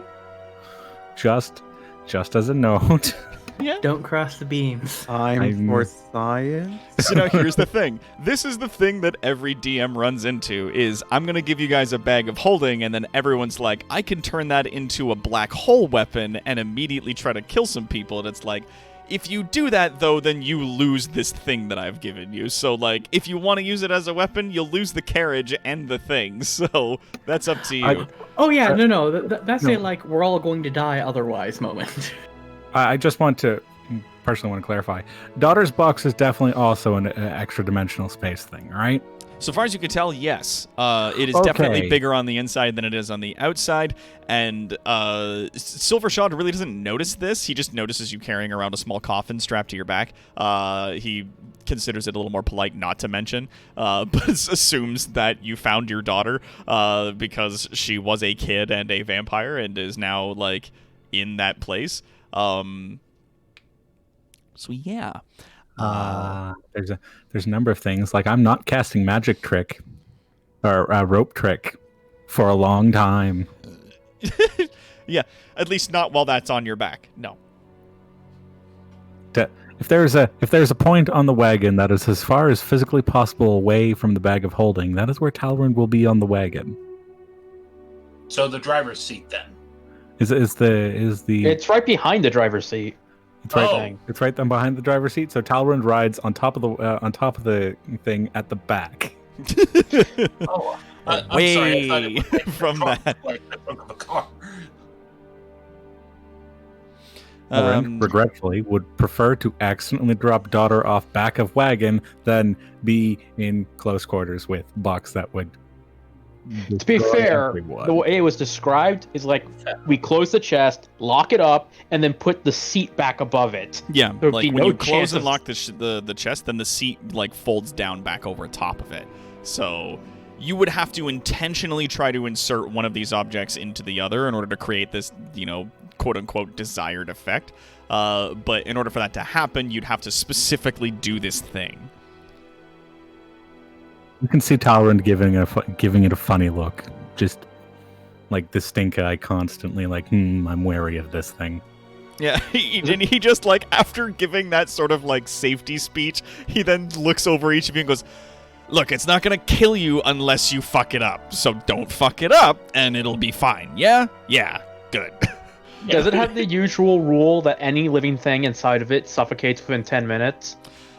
It is 10 minutes divided by the number of people that are in it. Yes, so there is an ambient atmosphere within extra-dimensional spaces, but it's 10 minutes divided by the number of breathing people that are in there. Get in the box! What about We those need to be who stealthy. hold their breath indefinitely? You could I fill just it with realized- water, then put fish in it, Yeah. and the fish would still suffocate within 10 minutes. The people that Someone don't... made rule. Oh, what's that? Someone made a rule for putting multiple people in a bag of holding thing. Mm-hmm. So someone in the past put multiple people into a bag of holding and then had an argument with their DM over how long it would take them to suffocate. Well, if And then you they don't said that- breathe, they it set the doesn't events affect you. in- So, like, for example, Caleb is an air genasi. He can hold his breath indefinitely. So as long as he is conscious, he does not require more air to breathe. Alloy and Talrand both don't breathe, as they're just like they're entities that don't require an atmosphere, so they can exist within those extra-dimensional spaces without running out of air. Thing is, within those extra-dimensional spaces, there is atmosphere. There's just no come and go of air. So if you put a person in a box that there's no opening to, they'll survive for like 10 minutes, and then they'll start running out of air and suffocating. So, like, if you don't breathe, you'll be fine. And yes, Cutie, Talrand's daughter is now Nekuzo from Demon Slayer. Quick question, Doc. Little Just box. because I haven't looked it up in a long time and don't remember. Yeah, what's up? If you were to do something like put a rope partway in and partway out of said box, Mm-hmm. if you were inside the box, could you grab the rope and climb out? Because I know you can't normally extract yourself from something like a portable hole. If you had Like, a you have rope to be attached taken to you out by that someone was- else. that was out by like the thing, and it was like affixed to a physically Yeah. thing. I mean, I could argue like sure, like if you had a rope like attached to something outside the extra dimensional space leading into the space where you were, then yes, you could pull yourself out. Cool. So, if for whatever reason we need to hide some of the more suspicious party members, we can shove 3 of them in a box because they don't breathe. I was about to say Caleb's one of the least suspicious because he's a funny colored human. Thank But- you. No, for the but if they're description, looking Kara. for 6 travelers on the road, Well, the I'm problem is just the one as that bad the one who human. sticks out the most, Alloy, probably doesn't fit in there. His shoulders aren't wider than 4 feet, so he can get in, and it's 64 cubic meters Oh, no. on a That's bag the of holding. space that's inside. Like, the bag of holding says that the extra dimensional space that's inside it is roughly 2 feet in diameter at its mouth and 4 feet deep. That's the extra dimensional space that exists within it. The bag itself is only maybe about a foot wide at its mouth. The chest is about 2 feet wide, roughly, at its opening. Sorry, when I was like 4 feet wide by 8 feet deep. That's roughly the extra dimensional space that you're looking at. You still got to be able to fit the And that's person into diameter, the opening. so it's kind of like an Yeah, it's 8 stretch by that. 8 foot thing, which is like about 128 cubic feet in like a space. Not an exact cube, but it's, roughly. I think we might be able to fit Alloy in it. Maybe. Why are we trying to shove me into a box? Because you're not stealthy. Well, it doesn't need if we to need be. to hide you, is the thing. Neither, like, a carriage isn't stealthy either. But You know It would what? be I'll tell you what. stealthier I'll to tell put you. Alloy in the box and the then mouth carry the box. of the mouth of the actual chest when you're looking at it, the chest of holding, its mouth is, I'm going to say, 2 feet wide and 1 foot deep. So it's 1 foot by 2 feet.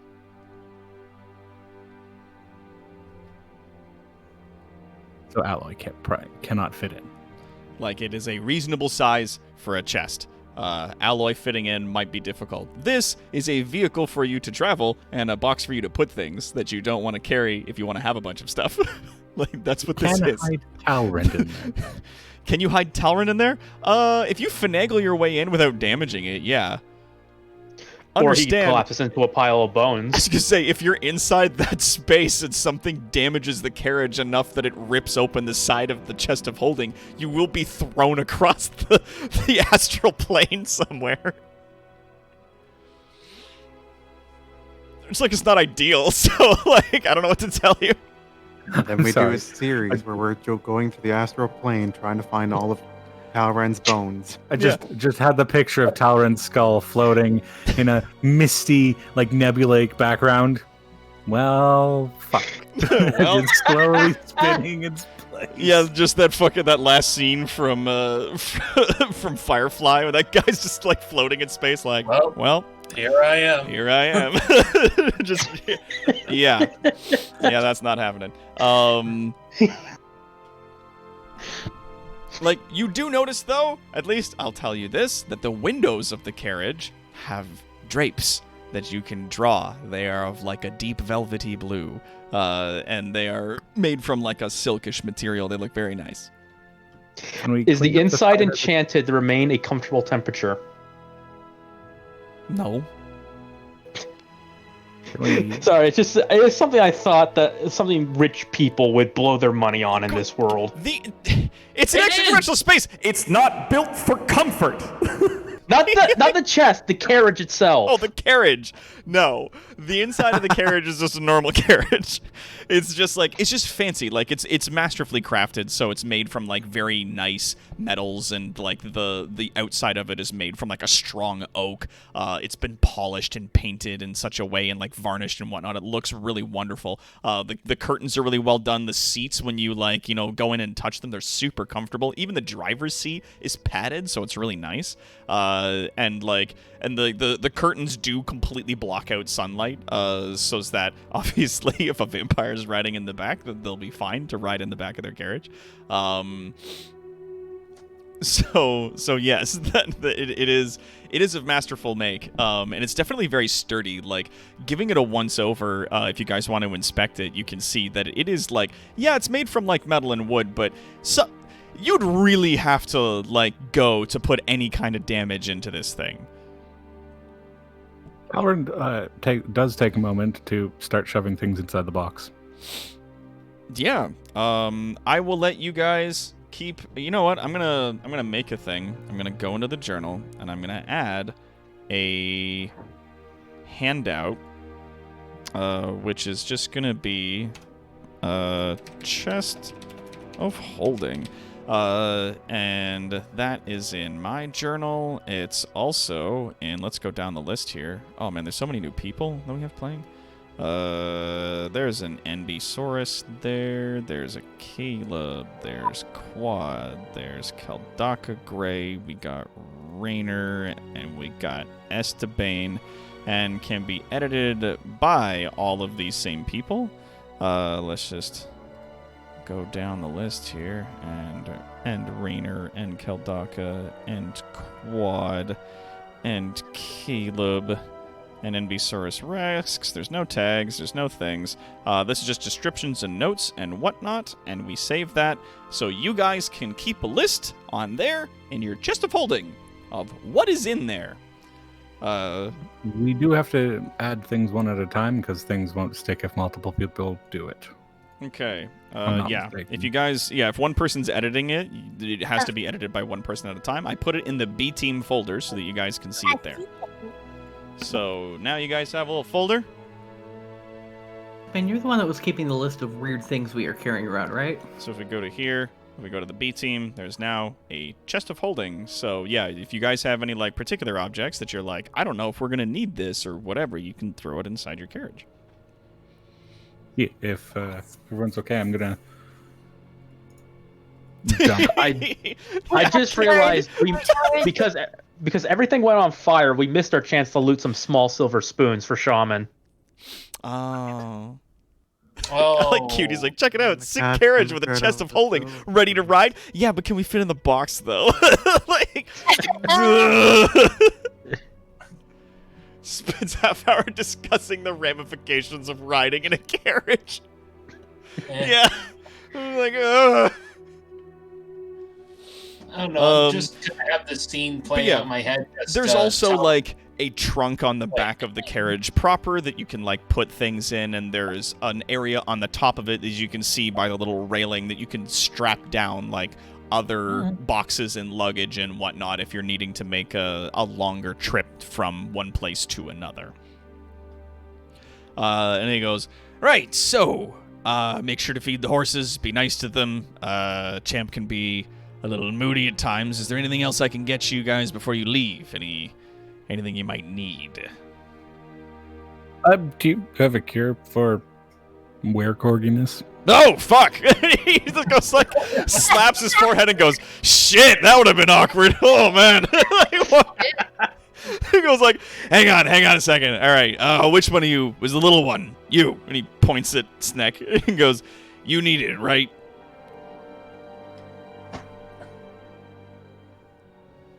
Alaka? Kabaka, you there? Yeah, Snack. sorry. I'm getting a Rice Krispies for Yeah, face full of Rice Krispies. Whoops. That's okay. the one time I stopped to eat something. Below me, homemade Rice Krispies. I immediately want to They're talk to you. Sorry, they're homemade.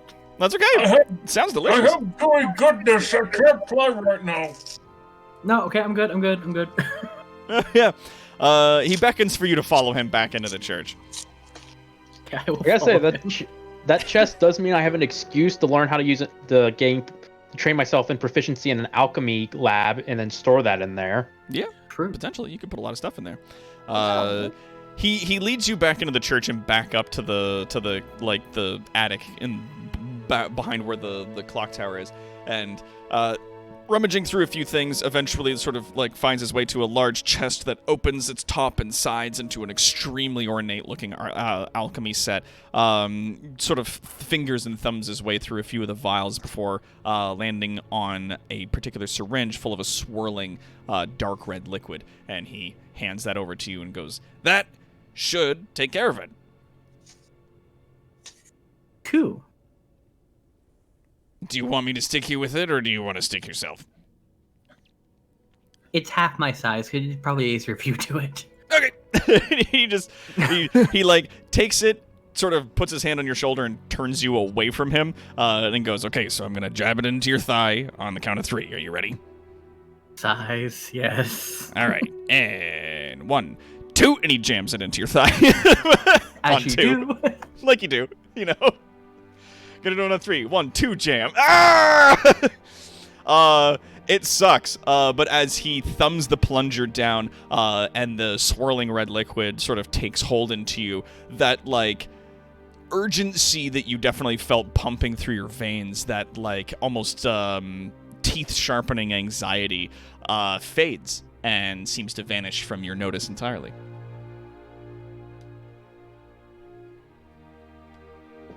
So Snack won't become a were puppy? Well, not today.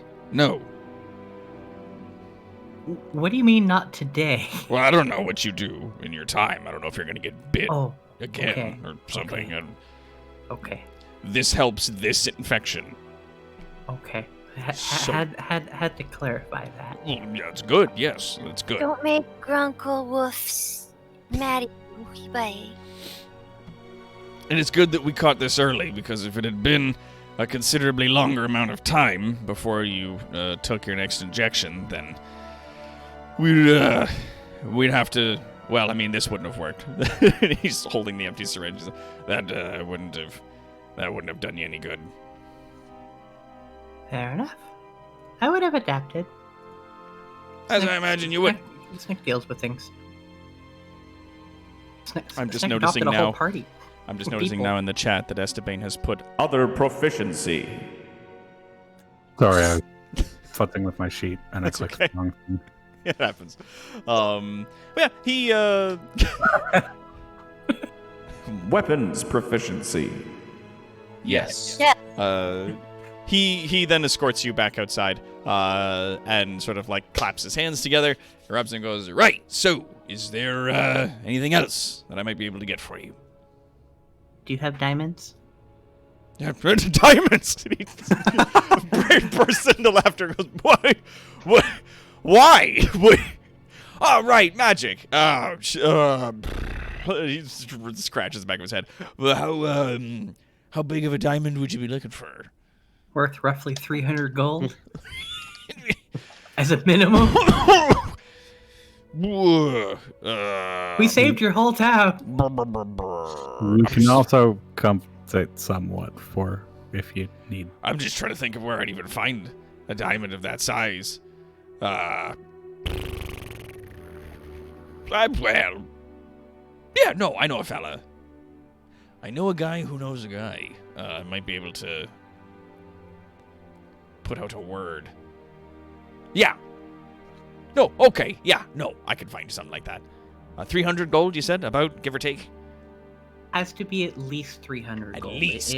It's so if one of these people die, I can fix it. Hard 300 minimum, then, you're saying? Yes. Right, okay. All right, It's Rob, purely no, for I know. functional reasons. Well, of course. I mean, I don't want to make assumptions, but I don't imagine kobolds have much use for jewelry. I I don't don't know. even like the gold they keep giving me. I just don't. I don't know. I give it to Talrid. Yeah, whatever comes. Ally. I'll see what I got. No, I know a fella. I might be able to rustle something up for you. If you guys want to sort of get yourself situated and get to know the horses and whatnot, I'll be a little bit as I go and grab that. Is there anything else, though, other than the diamond? Hard Why would we minimum get to 300 know on the horses? diamond. Anything else?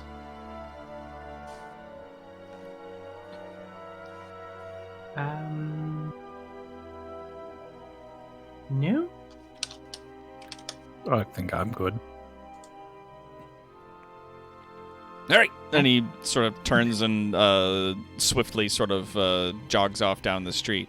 About 30 minutes or so later, as the sun continues to rise and the streets get noticeably emptier as the day comes up, because it's like New Year's Day out here. Like, yeah, it's daytime, but like the shops are closed and people are asleep and hungover. So he comes eventually jogging back, and in one of his gloved hands produces for you a diamond of at least 300 gold in quality. Snack will kind of just like tuck it into a random robe pocket. Yeah, and he goes, right, so Have two now. bet you all be happy to see the back of this place, huh? Yes. Yes. Yeah. Actually, Edby, when Piffle speaks up, he snaps his finger and goes, right, you, I got something for you. And he sort of pats himself down, looking through his coat, and produces out of one of his pockets a silver kazoo. It is the fanciest fucking kazoo you've ever seen. Oh, I just don't like it. Stampy. Oh my god. That you mean that's for me? It's for you. Oh, I can kill so many He people sort of like with this. squats down so that he's on your level, and he gives it to you. It is polished. It looks like it's never touched a person's lips in its whole existence. Oh, I can't wait to get crud all over this thing. Immediately grabs it and just like starts looking at it and looking through it and looking all over and just, thank you. Do you want some granola? No. He's like very plainly like, no. I also have all of these things. She like pulls out some of the cravats. I got cravat. The thingies that you put on your neck, they work for fire too. Have you been lighting people's cravats on fire? No, they protected us from the smoke. Oh, well, sure. I'll take one of those. She pulls one out of her pocket and gives to him. Yeah, he'll take one of the whatever one you give to him. Sweet. And he sort of like wraps it around his neck and ties it in a style of a day cravat and tucks it into sort of like one of his layers of leather armor that he's wearing. Oh, that's what you do with those. Yeah, just Whoops. like that. Sorry. And as he stands up, he produces from his pocket a brass medallion that he flicks through the air with a ping towards Talrin. I try to catch it. Yeah, you catch it fine. And it is a medallion of a hunter captain.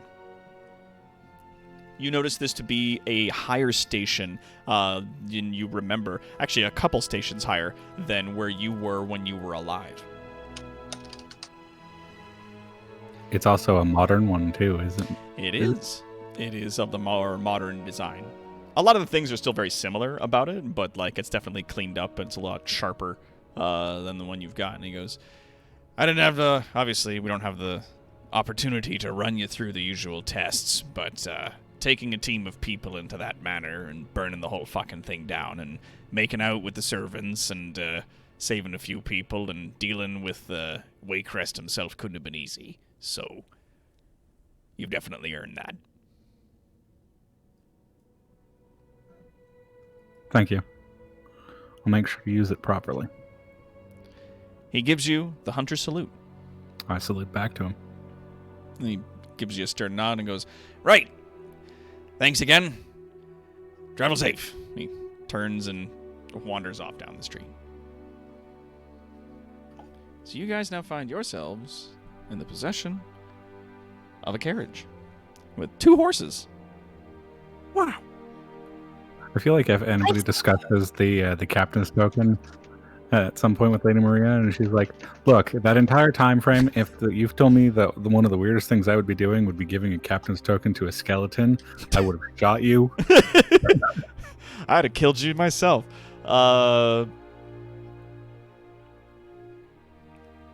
Actually, Esteban, roll me an insight check. Sorry, one second. I need to find the character sheet.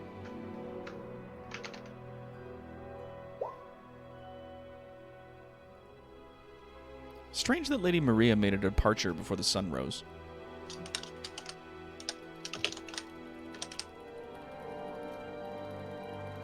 Oh, son of a bitch. Dun dun dun. Anyway.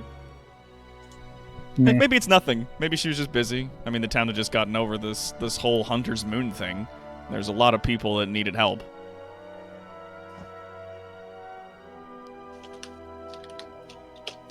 Have you been lighting people's cravats on fire? Words I wasn't expecting to hear tonight.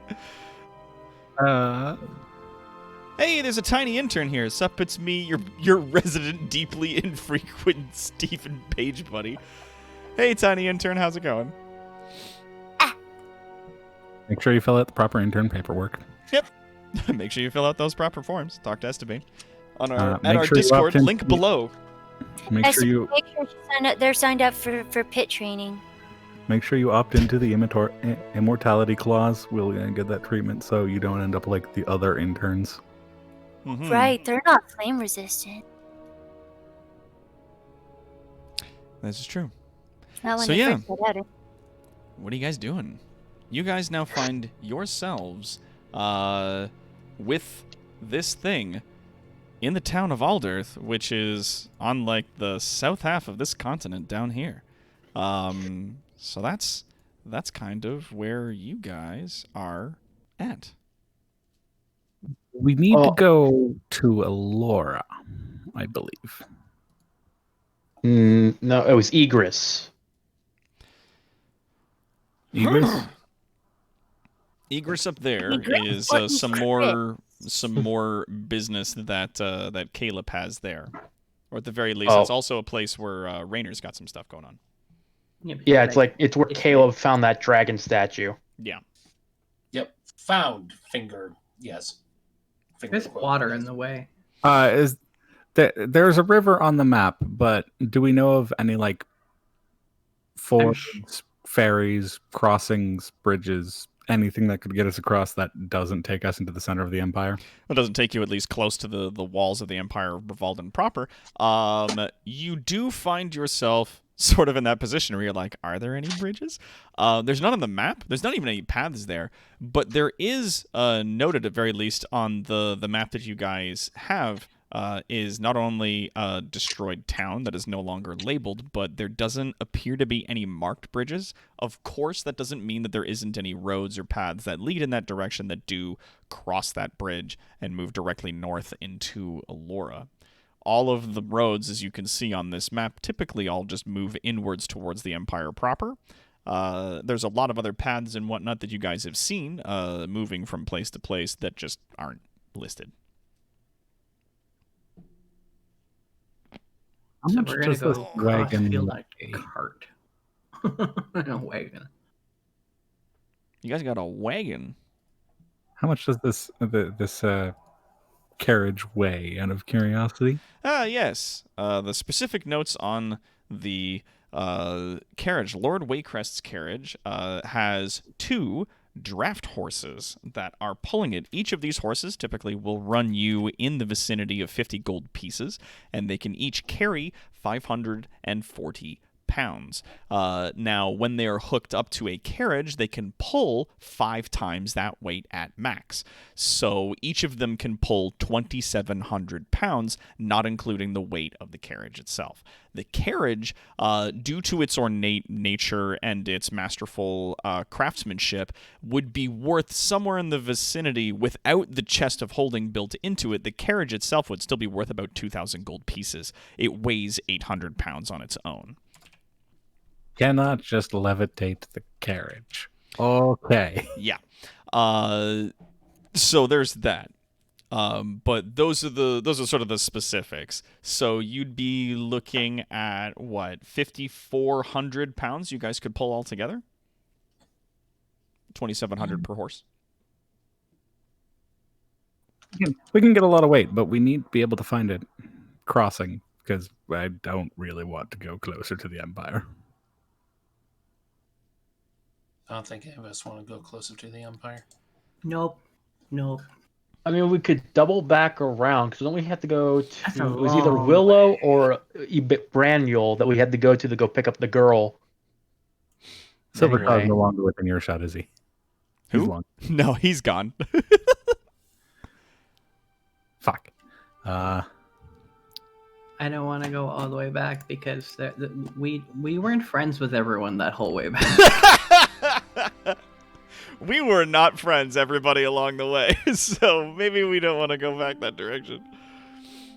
Like there was like King Dude who was cool, but his people would hate us, and then there was all of the bad that happened here, and then there's like the dead bodies we buried, and the more dead bodies we buried, and maybe we don't go back that way.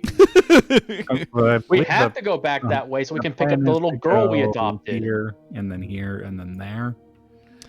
That was the Yeah. plan, yes. That was the to plan. head through Egress, get whatever information you could get about the statue that was found, move through Braniel so that you could pick up the orphan girl that you had left there under the care of Mithril Shaw, and then move to Egress, where you guys not only now know the location of Caleb's father, potentially, but also some information about some of the Warforged that had been placed in that area.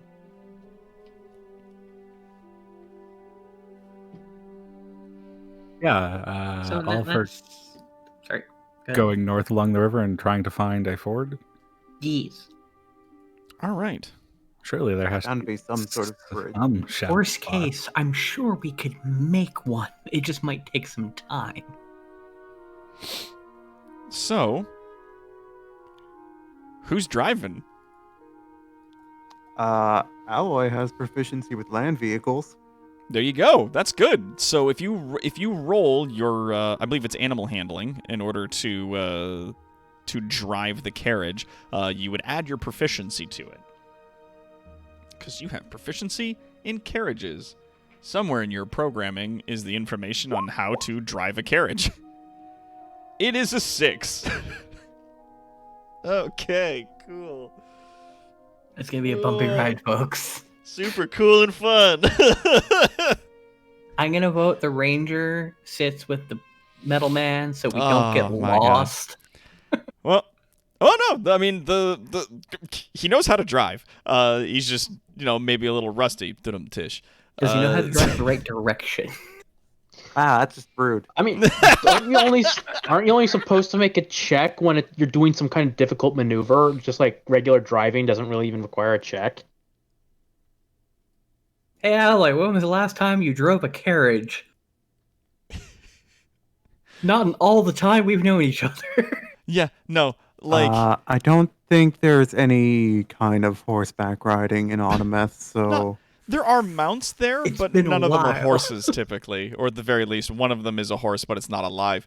And there's not a lot of space or need for mounts within Autometh typically, so you do find yourself climbing up to the seat, the driver's seat in the carriage. The way that you look is you just appear, even at a close range, to be a person who's wearing armor, so you don't necessarily need to cover yourself too much. And it's not uncommon for the person who's driving the carriage to also be the armed guard. So a heavily armored person who's driving a carriage wouldn't necessarily seem at least terribly out of place in the worlds of men. That said, while you have never, in your memory, held the reins of anything, you do, for some reason, as you get up and you grab hold of the reins, it does feel strangely familiar to you that you do have this information, but not experience. Something that occurred to me. We probably want to grab some horse feed before we leave, or at least in one of the Somebody other said towns, it. Awesome. Cool. because there is no grass in the monstrous wastes. I was like, you guys have 2 horses. What are you gonna do? Like, these horses are gonna die. Oh my god. Monstrous waste will be a problem yet. Until then, there is lots of grass.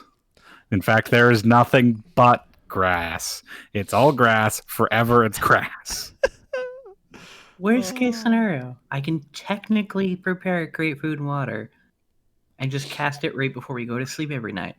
And I can also find food like berries. Yes, you can. With your Functional foods skills, and you whatnot. could do like a quick once around whatever area you're in. If you're in like a field or something like that, like find things that the horses would like. You can also like, there is also in like the sort of a trunk, or as we see in Canada, the boot of the carriage. There is like a collection of like ropes and stakes and stuff that are used to obviously like affix the horses to an area where they can roam around for about like 100 feet or so they can graze and eat grass and whatnot and move around without having to, leave. So yeah. Pro tip, are the horses wearing shoes? Yes. The horses are like brushed and shoed and everything and prepped for travel. I mean, these were owned by a noble. I assume. Indeed, yeah. They're- No, they've been cared for quite well. So yeah. For our travel, I wanted to note that Talron does actually ride on top of it, keeping an eye out, except when he occasionally gracefully tries to dismount to collect forage and whatnot that he can as we pass. Sure. So yeah, you get yourself like a comfortable seat on the top. Not unheard of, though perhaps a touch out of place for a carriage of this make. Like it looks like a very fancy car that someone is like riding on the back of. But yeah, where do you put the coffin? Find a safe place to stow it inside the carriage. There is room for you to tie it to the roof of the carriage. There's also space for you to place it within the trunk. How safe is the trunk? Fairly safe. It's pretty safe, yeah. Like, It's is there covered. a lock on the? Is there a potential lock on the trunk, or is it just? Yeah, there's like a latch you can put a lock on if you want to, Hmm. but otherwise it latches shut.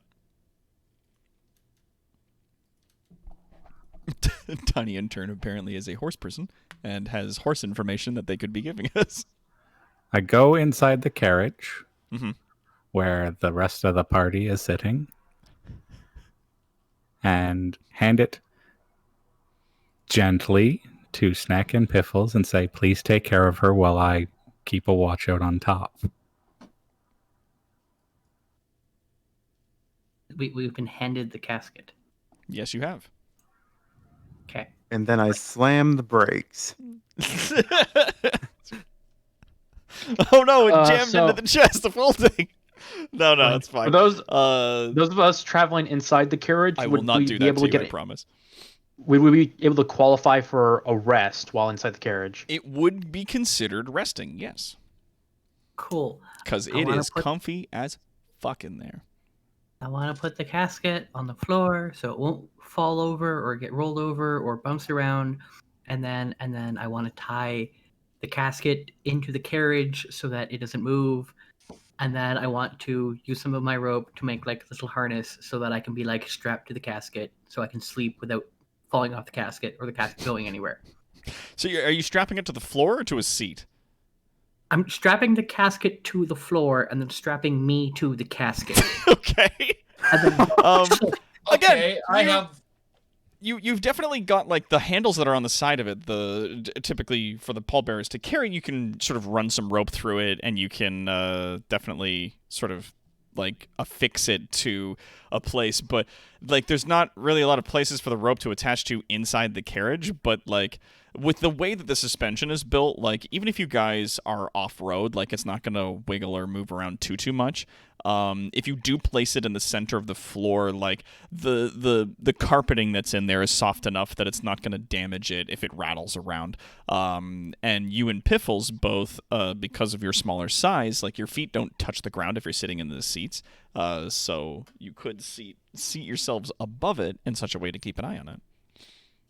no, I want to strap myself to the casket. That's fair. Okay, so you can do that. Let's. I was just giving you options, like ideas, or whatever. I was asked by a good friend to take care of the other good friend, so now no one can get into the casket without going through me first. That's fair. So you I have a very important question. Yeah, what's up? Can she still get out of the casket? Because so far, what I'm hearing is tying up a young woman or throwing her into the trunk of a We wagon. can undo and I the just sit ropes there when he just starts knocking to get out. Okay. Okay, then. We're just doing this now. Yes. This is just what's happening. We're just doing this. We- We're, Either we're, ropes we're can tying knock- up a young woman and throwing her in the boot. That's what we're doing. So we're With just a gonna have a sleeping fight lizard. today. Is that what we're Yes. doing now? No. So yeah, no. You can definitely tie yourself to the top of it. There's room for 4 medium-sized people to sit in the back. With the 6 people being in your party, 2 of them being small, one of them in the driver's seat, one of them sitting on top. There's definitely room for the other 4 of you to sit comfortably in the back area. Is there a place I can stow my staff without having to get it out like the boot in case we're attacked? Oh, you can strap it to the top. And there's definitely room in the carriage if you're sitting for you just to like put it next to you in the seat. All right. I assume it's been a couple of hours and stuff now. Mhm. If we're gonna do like resting and stuff. Okay, cool. So before I do lie down to do this whole sleep thing, I'm going to recast. Where is it? What are you doing? What? Aid. Casting aid Oh. on Alloy and Caleb All right. and who else is probably gonna be awake? You just get more HP. Talrand. Talrand. Okay. So they have 8 hours of extra HP. Mhm. I'm going to sleep.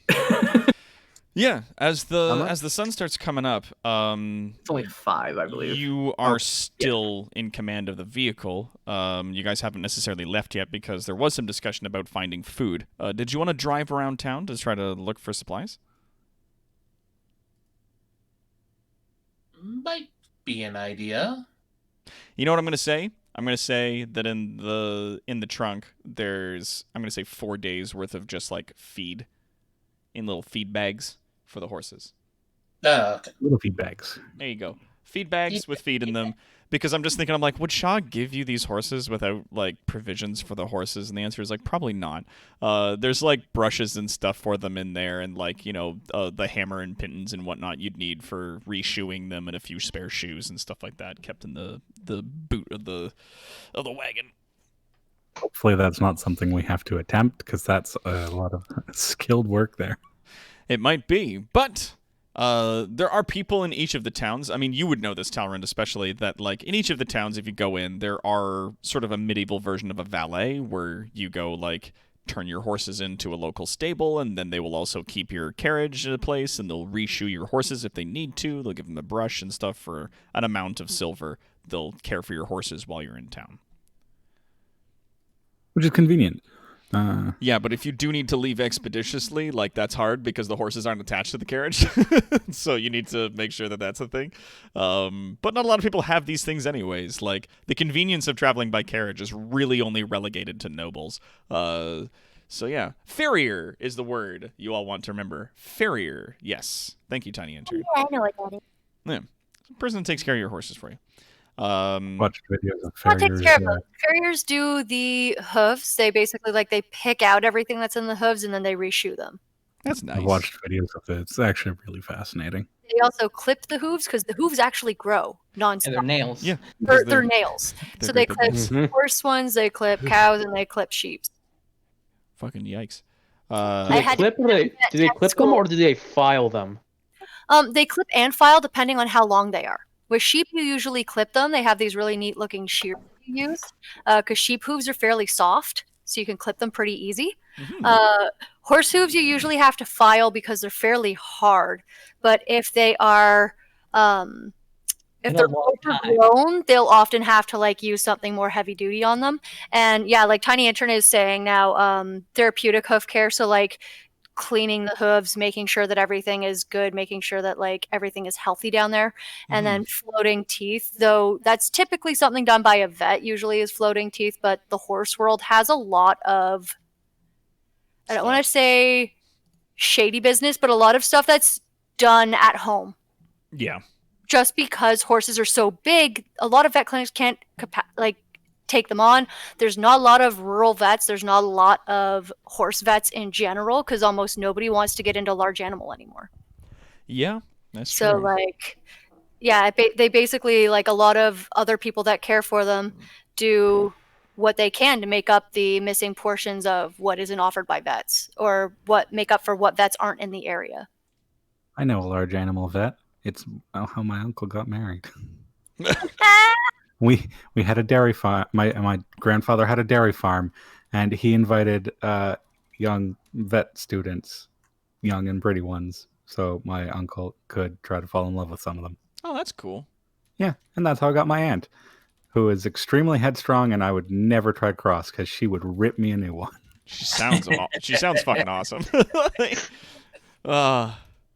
If I have an anxiety, yeah, horses will beat you up if they don't think they can respect you. Either way, Quad gets behind the reins. Everybody gets themselves situated inside the carriage, and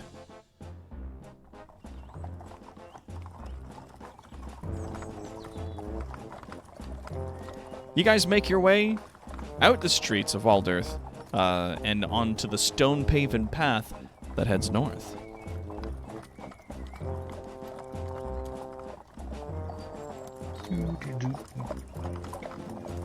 As you guys are going along, Quad, you notice that the horses every now and then with a 6, you don't lose control of them because they're trained and they're attached to the carriage. But every now and then one of them kind of yanks at the reins a little bit. But you manage to keep them more or less on the road and moving at not a good pace, but you're getting there. Definitely faster than walking.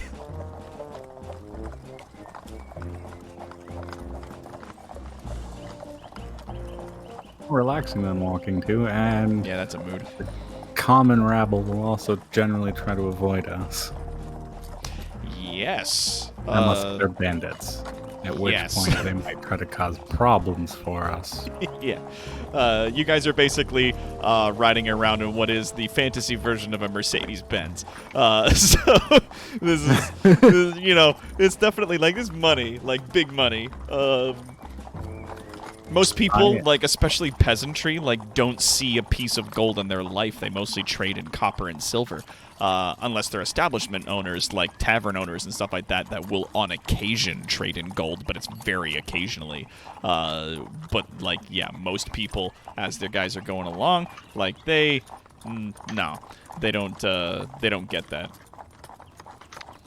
this carriage Right. is worth around 2,000 gold. Put it that way. It's like being like, yeah, this is like a $3 million car. You'd be like, oh, okay. Like, ooh. I But, am like- actively scanning the surroundings the entire time I'm on top. Yeah, like it's one of those things that as you guys are traveling is certainly nice. And it does mark you guys as potentially being nobles because, like I said, like common folk don't have carriages unless they're large wagons that they use to carry large amounts of loads from one place to another. But other than that, like they're just very simple made stuff for moving goods to a place. So this is definitely like a status symbol. And that can work for and against you depending on the situation. So yeah, as you guys are traveling. Can I join Talrand on the roof of the carriage for a sec? Sure. All right, just for a quick conversation. Talrand, I have a question. Your daughter, is she capable of defending herself if need be? I don't know. I would not put money on it. Alright. To my... I'm going to go with extra frustration with Lord Wakerest. All right. Frankly, taught her essentially nothing in the century that she was there. Well, You didn't think a skeleton could raise his eyebrow without one, but you can definitely tell Telrand has raised his eyebrow in irritation at Lord Wakerest. yeah, just one of the purple flames just goes up a little higher than the other one. All right, the only reason I ask is, yeah, he just has the northern wind with him. I have this now. What I'm thinking is, and he just removes his old rapier from his belt and just, if you want, I can give your daughter some pointers on how to use this. And he just hands him his old rapier as he clips the northern wind to his belt. Stick him with the pointy end. Thank you, Alloy. I think I'd very much appreciate that if she was interested in it. Yeah, if she's interested in it. Otherwise, I have no fucking clue what I'm going to do with the second one. Fair enough. I may very well pass off my longbow to her. Right, that's also another thing. Well, worst case scenario, I can probably figure out how to wield two at once, so... I can't anymore. I didn't choose that skill. Sorry. Alright, well, just wanted to be... wanted to pass off the idea onto you before I ask her. I very much appreciate the offer. I will definitely see how she feels about it. Alright, and thank you for not shooting me at the first mention of your daughter. And he just ducked down below.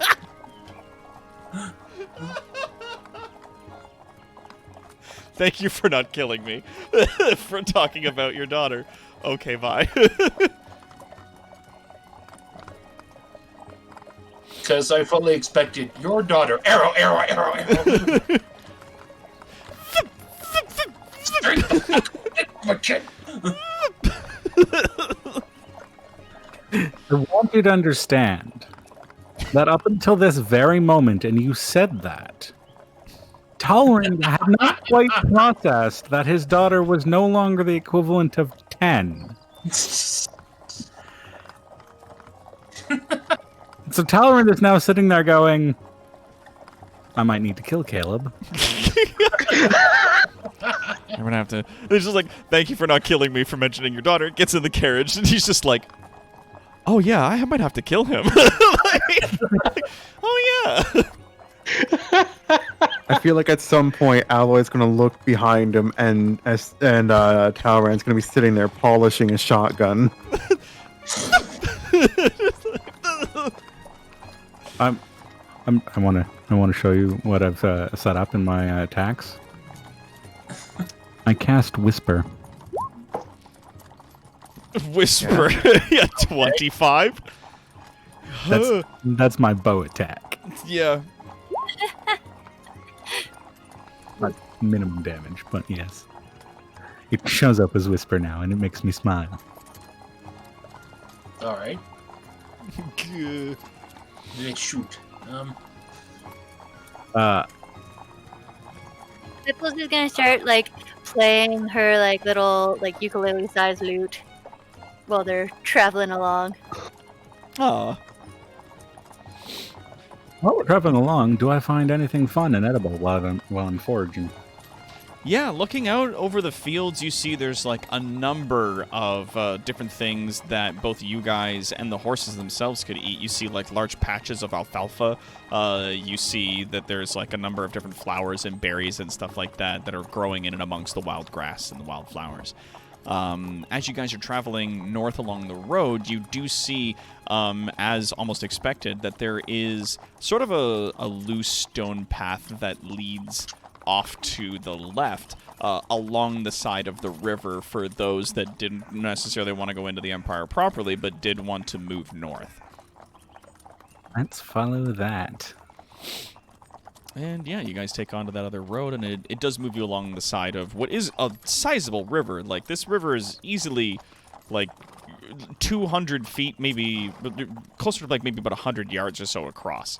Like, it's quite large, and the water that's moving through it appears to be moving very slowly. Yeah. Oh, yeah, sorry, Enby, you gotta keep the... Tiny intern, not Enby. It was tiny. Oh, it's tiny intern? Oh, yeah. Streamlabs doesn't understand. Yeah, you can't write in paragraphs. We got into a passion discussion. Yeah, it keeps it all funneled in as it is. But yeah, as you guys are traveling along, it is an absolute beautiful day. But Sneck, as you have tied yourself to the roof of the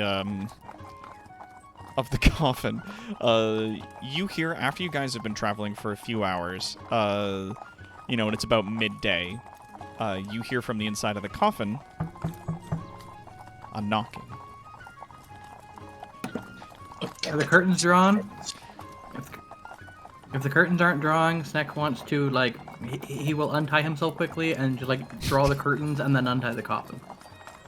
Yeah. As you're doing it, you hear, like, a, "Is it safe to come out?" from inside the box. In a minute! Sneck kind of closes all the curtains and everything like that, so it's all, like, dark. Yep. Figured, hey, this was... come out slowly. We're gonna test this, but it should be safe. You see the latches snap open on the side of the coffin, and she, like, the lid opens ever so slightly, and she sort of peeks her eyes out, and then the door opens a bit more, and she looks, and then it opens the rest of the way, and it's a bit strange, considering it is a child-sized coffin, like a small child-sized coffin, and she rises up out of it, almost, like, magically. She just comes right up, like an elevator, and then politely steps out of it and closes the coffin. She then turns to the rest of you who are sitting in the carriage with her, and she curtsies very politely and takes a seat in one of the available spots and goes, "Thank you very much. It's very kind of you."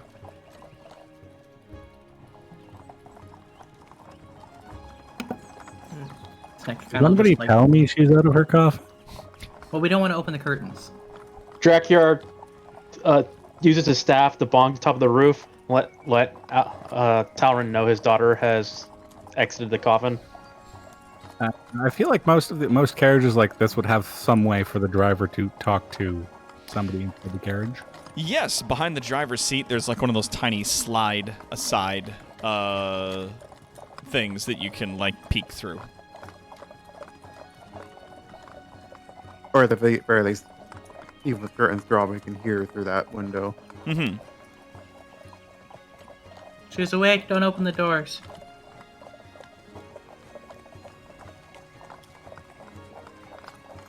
Literally all Sneck's saying is, she's awake, don't open the doors. Yeah, she looking around and says, "This is Waycrest's carriage.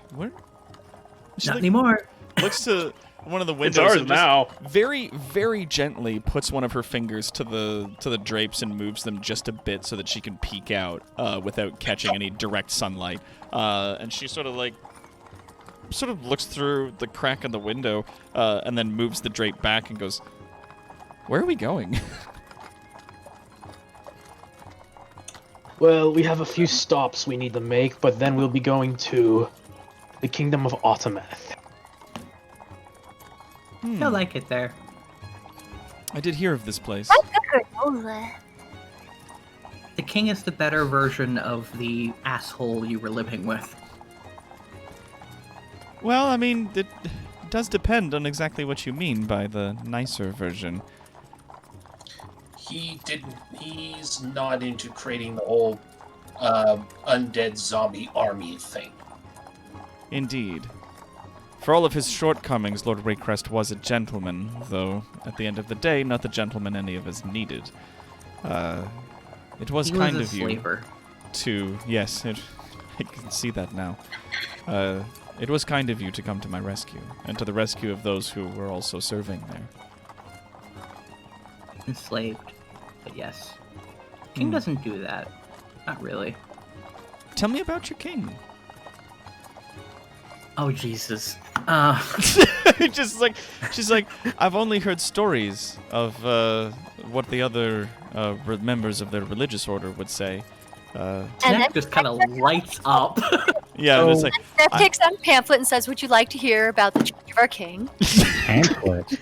I assume Snack pulls out like full novels. yeah, scriptures and scrolls. You assume Snack doesn't have it all burned to memory. Yeah, Oh, I'm sure he does. those aren't your memories But he aren't has to distributable to other people.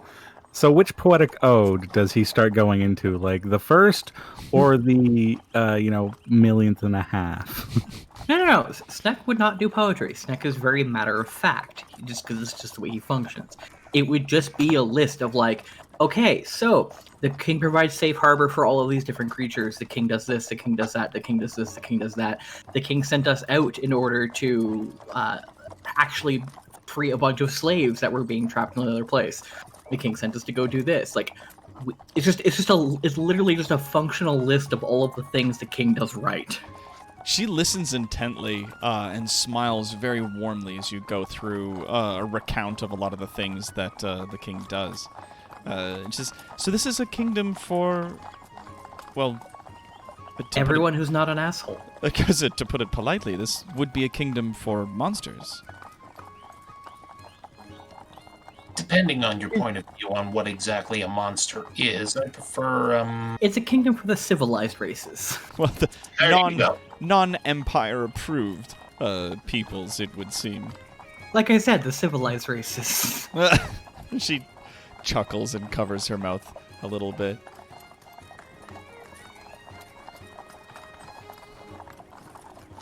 It is very nice. There's a bar there you'd probably really like. Oh? Why's this? wait, are you talking about Grays or... No, it's quite literally a vampire bar. Oh, right, that one, yes. So it's a bar for vampires, and it's full of vampires who all get to kind of live their own lives and are not subservient to other people's. Yes, that does interest me, as I do want to see more of the people, more or less, who are like me. But many of those who were in Lord Waycrest's manor, who followed his faith and his teachings, were members who came from a kingdom to the north, from an organization of vampires. Mistakes were made.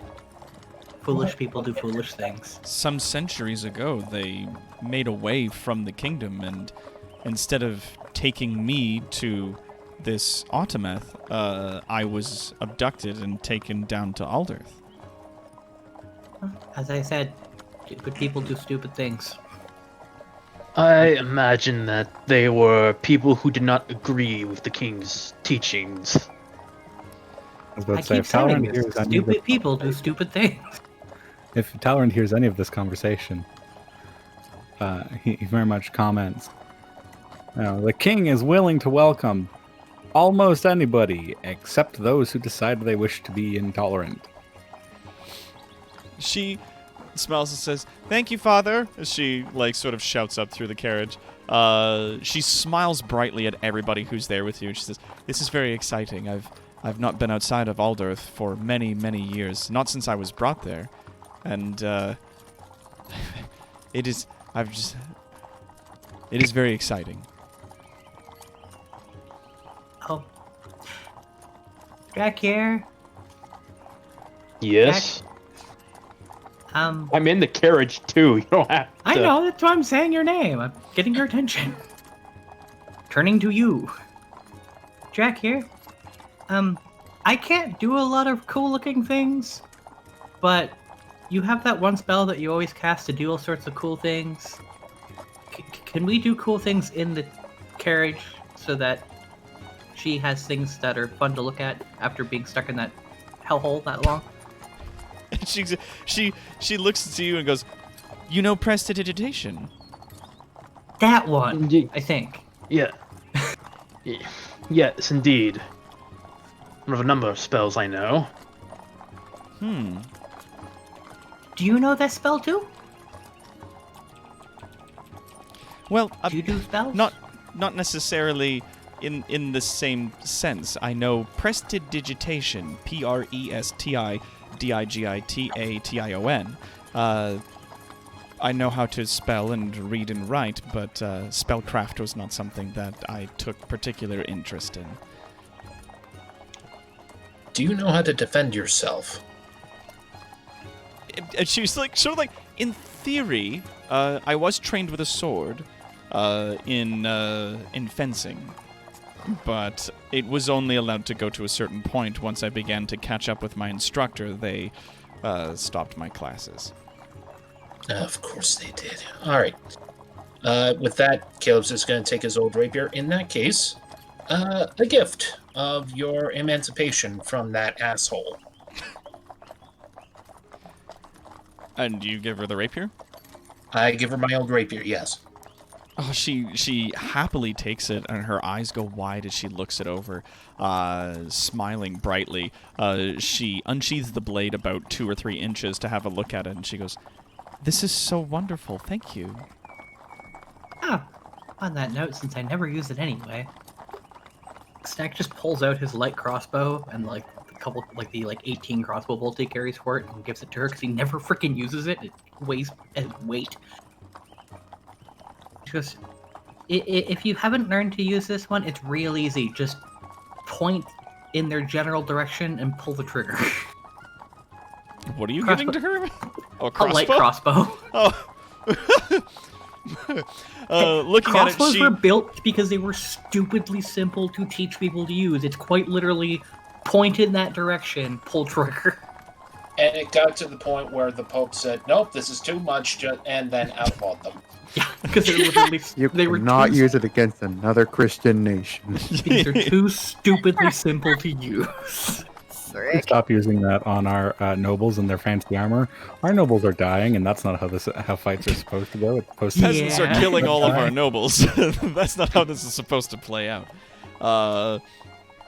But yes, she politely holds up a hand to decline the crossbow. She goes, I wouldn't feel comfortable with a weapon such as that, but thank you for the offer. It is very kind of you." Well, I never use it anyway, so. With that, Caleb's going to chime in again. You said that they stopped your classes once you caught up with your instructor, right? That is correct. All right, well, I don't know how long we're going to be traveling together, but if you want, I can go over and see what you've learned and see if we can expand from that. Well, certainly, after the sun goes down and we have some more room to move about, I would be happy to receive instruction from you. It is very kind. She sort of bounces up and down a little bit in her seat, and she says, "Ooh, will we make camp?" Eventually. That being said, what time is it in the day? Like mid-afternoon? It's just a little afternoon. It's like maybe 1 2 p.m. tops. Yeah, well, we'll make camp eventually, but it's gonna be a little bit before that happens. While this is going on, I'm going to take the gems I got from the manor out of my bag and start looking over them, make sure none of them are like cursed, and if I can actually identify what I did manage to grab. Oh, going over the gems? Yeah. Indeed, looking into the sack, you find a number of jewels that both you and Piffles have picked up. So, of the gems that you guys have, you each have 2 rubies, of which are worth 100 gold each. You guys have a... Let's see, each of you then also have... There are 2 chunks of obsidian. 4 chunks of obsidian, each worth about 50 gold. I'm just going to start writing these down on another list so that I don't lose it. Here we go. Alright, so 2 times rubies, and they were 100 gold apiece, and then 4 times obsidian, that were 50 gold apiece. There are also some sapphires in there. There are 4 sapphires. These are, I'm going to say, worth 100 gold a piece. And there is in there also 1 diamond.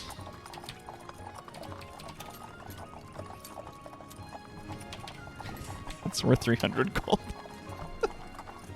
I tossed the diamond over the snack. So now you both have this. So what I'm describing here is in both of your inventories, both Snack, or not Snack, both Piffles and Drakiar. And last but not least, there are 3 emeralds. We have 3 diamonds worth 300 gold. Yeah, now you have 3 diamonds total worth 300 gold. Last but not least, there's 3 emeralds. Each of these are also worth 50 gold. It's probably a good idea if at least one of the 300 gold value diamonds is not on my person in case you need to find someone to use said diamond on me. We should probably put the gems into the chest of holding when we get the chance. Snack's holding onto the diamonds. Ah. He's holding onto the 2 that he has acquired through asking for them and being given them. I will put this in the chat for the D&D group. So what I've listed there, 2 rubies, 4 obsidians, 4 sapphires, a diamond, and 3 emeralds. Each of you have that. So that's not split between you. Each of you have that in your inventories and like your sack of gems. Oh. Ah. I take the 1 300 gold diamond out and hand over everything else to Alloy. Or What? wait. So we each have these split of gems. Like there are 6 sacks each contain this collection of things. No. Just me and Piff. Yeah, because we took them off the table. Okay. That's what I was like. Wait a minute. They just scooped them into their bags and then bolted. And there were 2 piles of gems that they basically took from, and each of them had these items in them. Forbidden candies. You'd be like the rogue from the old Conan movies where he just eats gems. I wanna, but they'll hurt my teeth. Oh. Lots of regular candy that doesn't hurt your teeth. True, all candy technically hurts your teeth. So each ruby is worth 100 gold, right? Oh, It's like- tiny intern, my lord. Just realized that there was a video associated with the stream. So sorry, what was that, Rainer? Each ruby is worth 100 gold, or is it both rubies together worth 100 gold? Each are worth 100. Yeah, the pricing is per gem. I'll hold on to these for now in case I have to trade people for stuff. Yeah, like candy. Granola. More granola, yeah.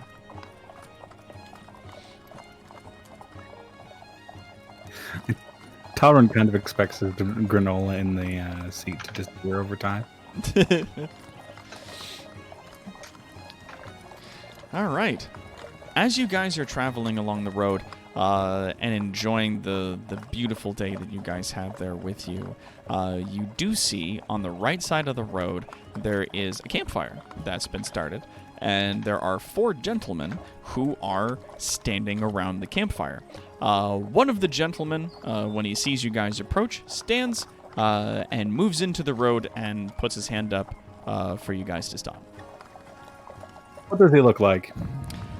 He's dressed in, like, commoner's clothes, traveling gear. He's got, like, a cloak on, standard stuff. If you want more information, you can roll a perception.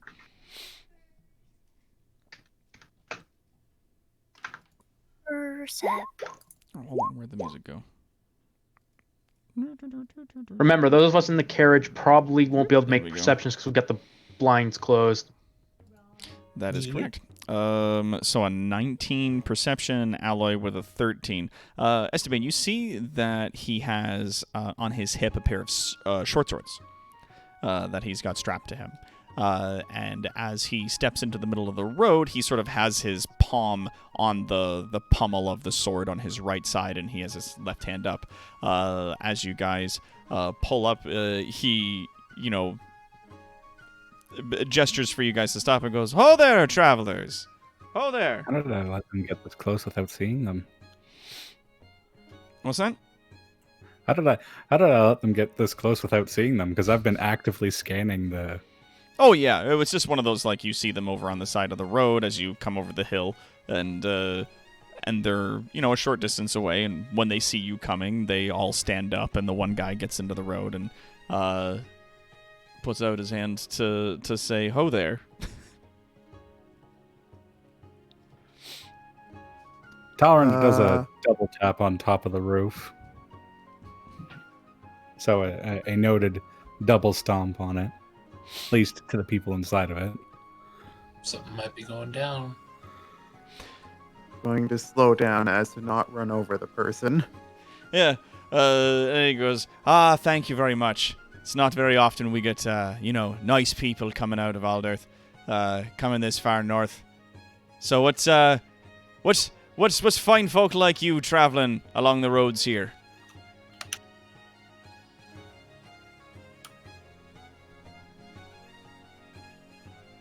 I'm making a perception check to hear what's going on outside the carriage. Yeah, roll perception. 21. Yeah, you can hear the conversation. Is there a problem with us taking the road out of Alder? Oh, no problem at all. No. It's just, more than a little dangerous, traveling the side roads and whatnot on a carriage, fancy as you might be, running out these parts and not, going through the Empire.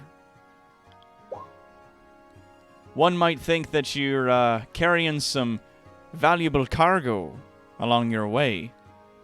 One might also think it'd be more than a little polite, and he sort of like tugs on his jacket, for you to be maybe sharing some of your cargo before you be making your way along.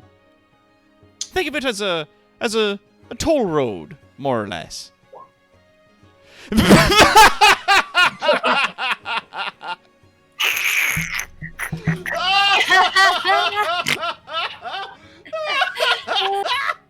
What is the most important cargo for Talrand in this carriage?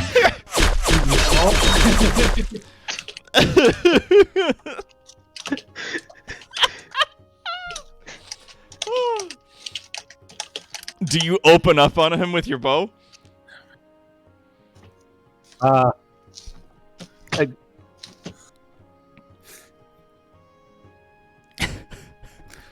What stat would you say for a composure check? Like to keep your composure, or to try to like suss out his intentions? To keep my composure. To keep your composure, I'd say Intelligence? Well, no, I'd say more wisdom. That's a charisma. If you're looking to, no, sorry, wisdom. Yeah, wisdom. if you're looking to keep your composure and not, and like you're trying to put on a good face, right? Like you're trying to put on a strong face. I think he's trying to decide whether he should shoot the man or not. Trying to decide whether or not I whether or not immediately you open should up. shoot that? Yeah, Oh, that's a will save. okay. So wisdom, yeah. I failed that. Ah, Nope. yeah, you did. Yeah, no, Roll I a open up fucking on him. 2. So, yeah, you stand and immediately open fire on this guy with your shots.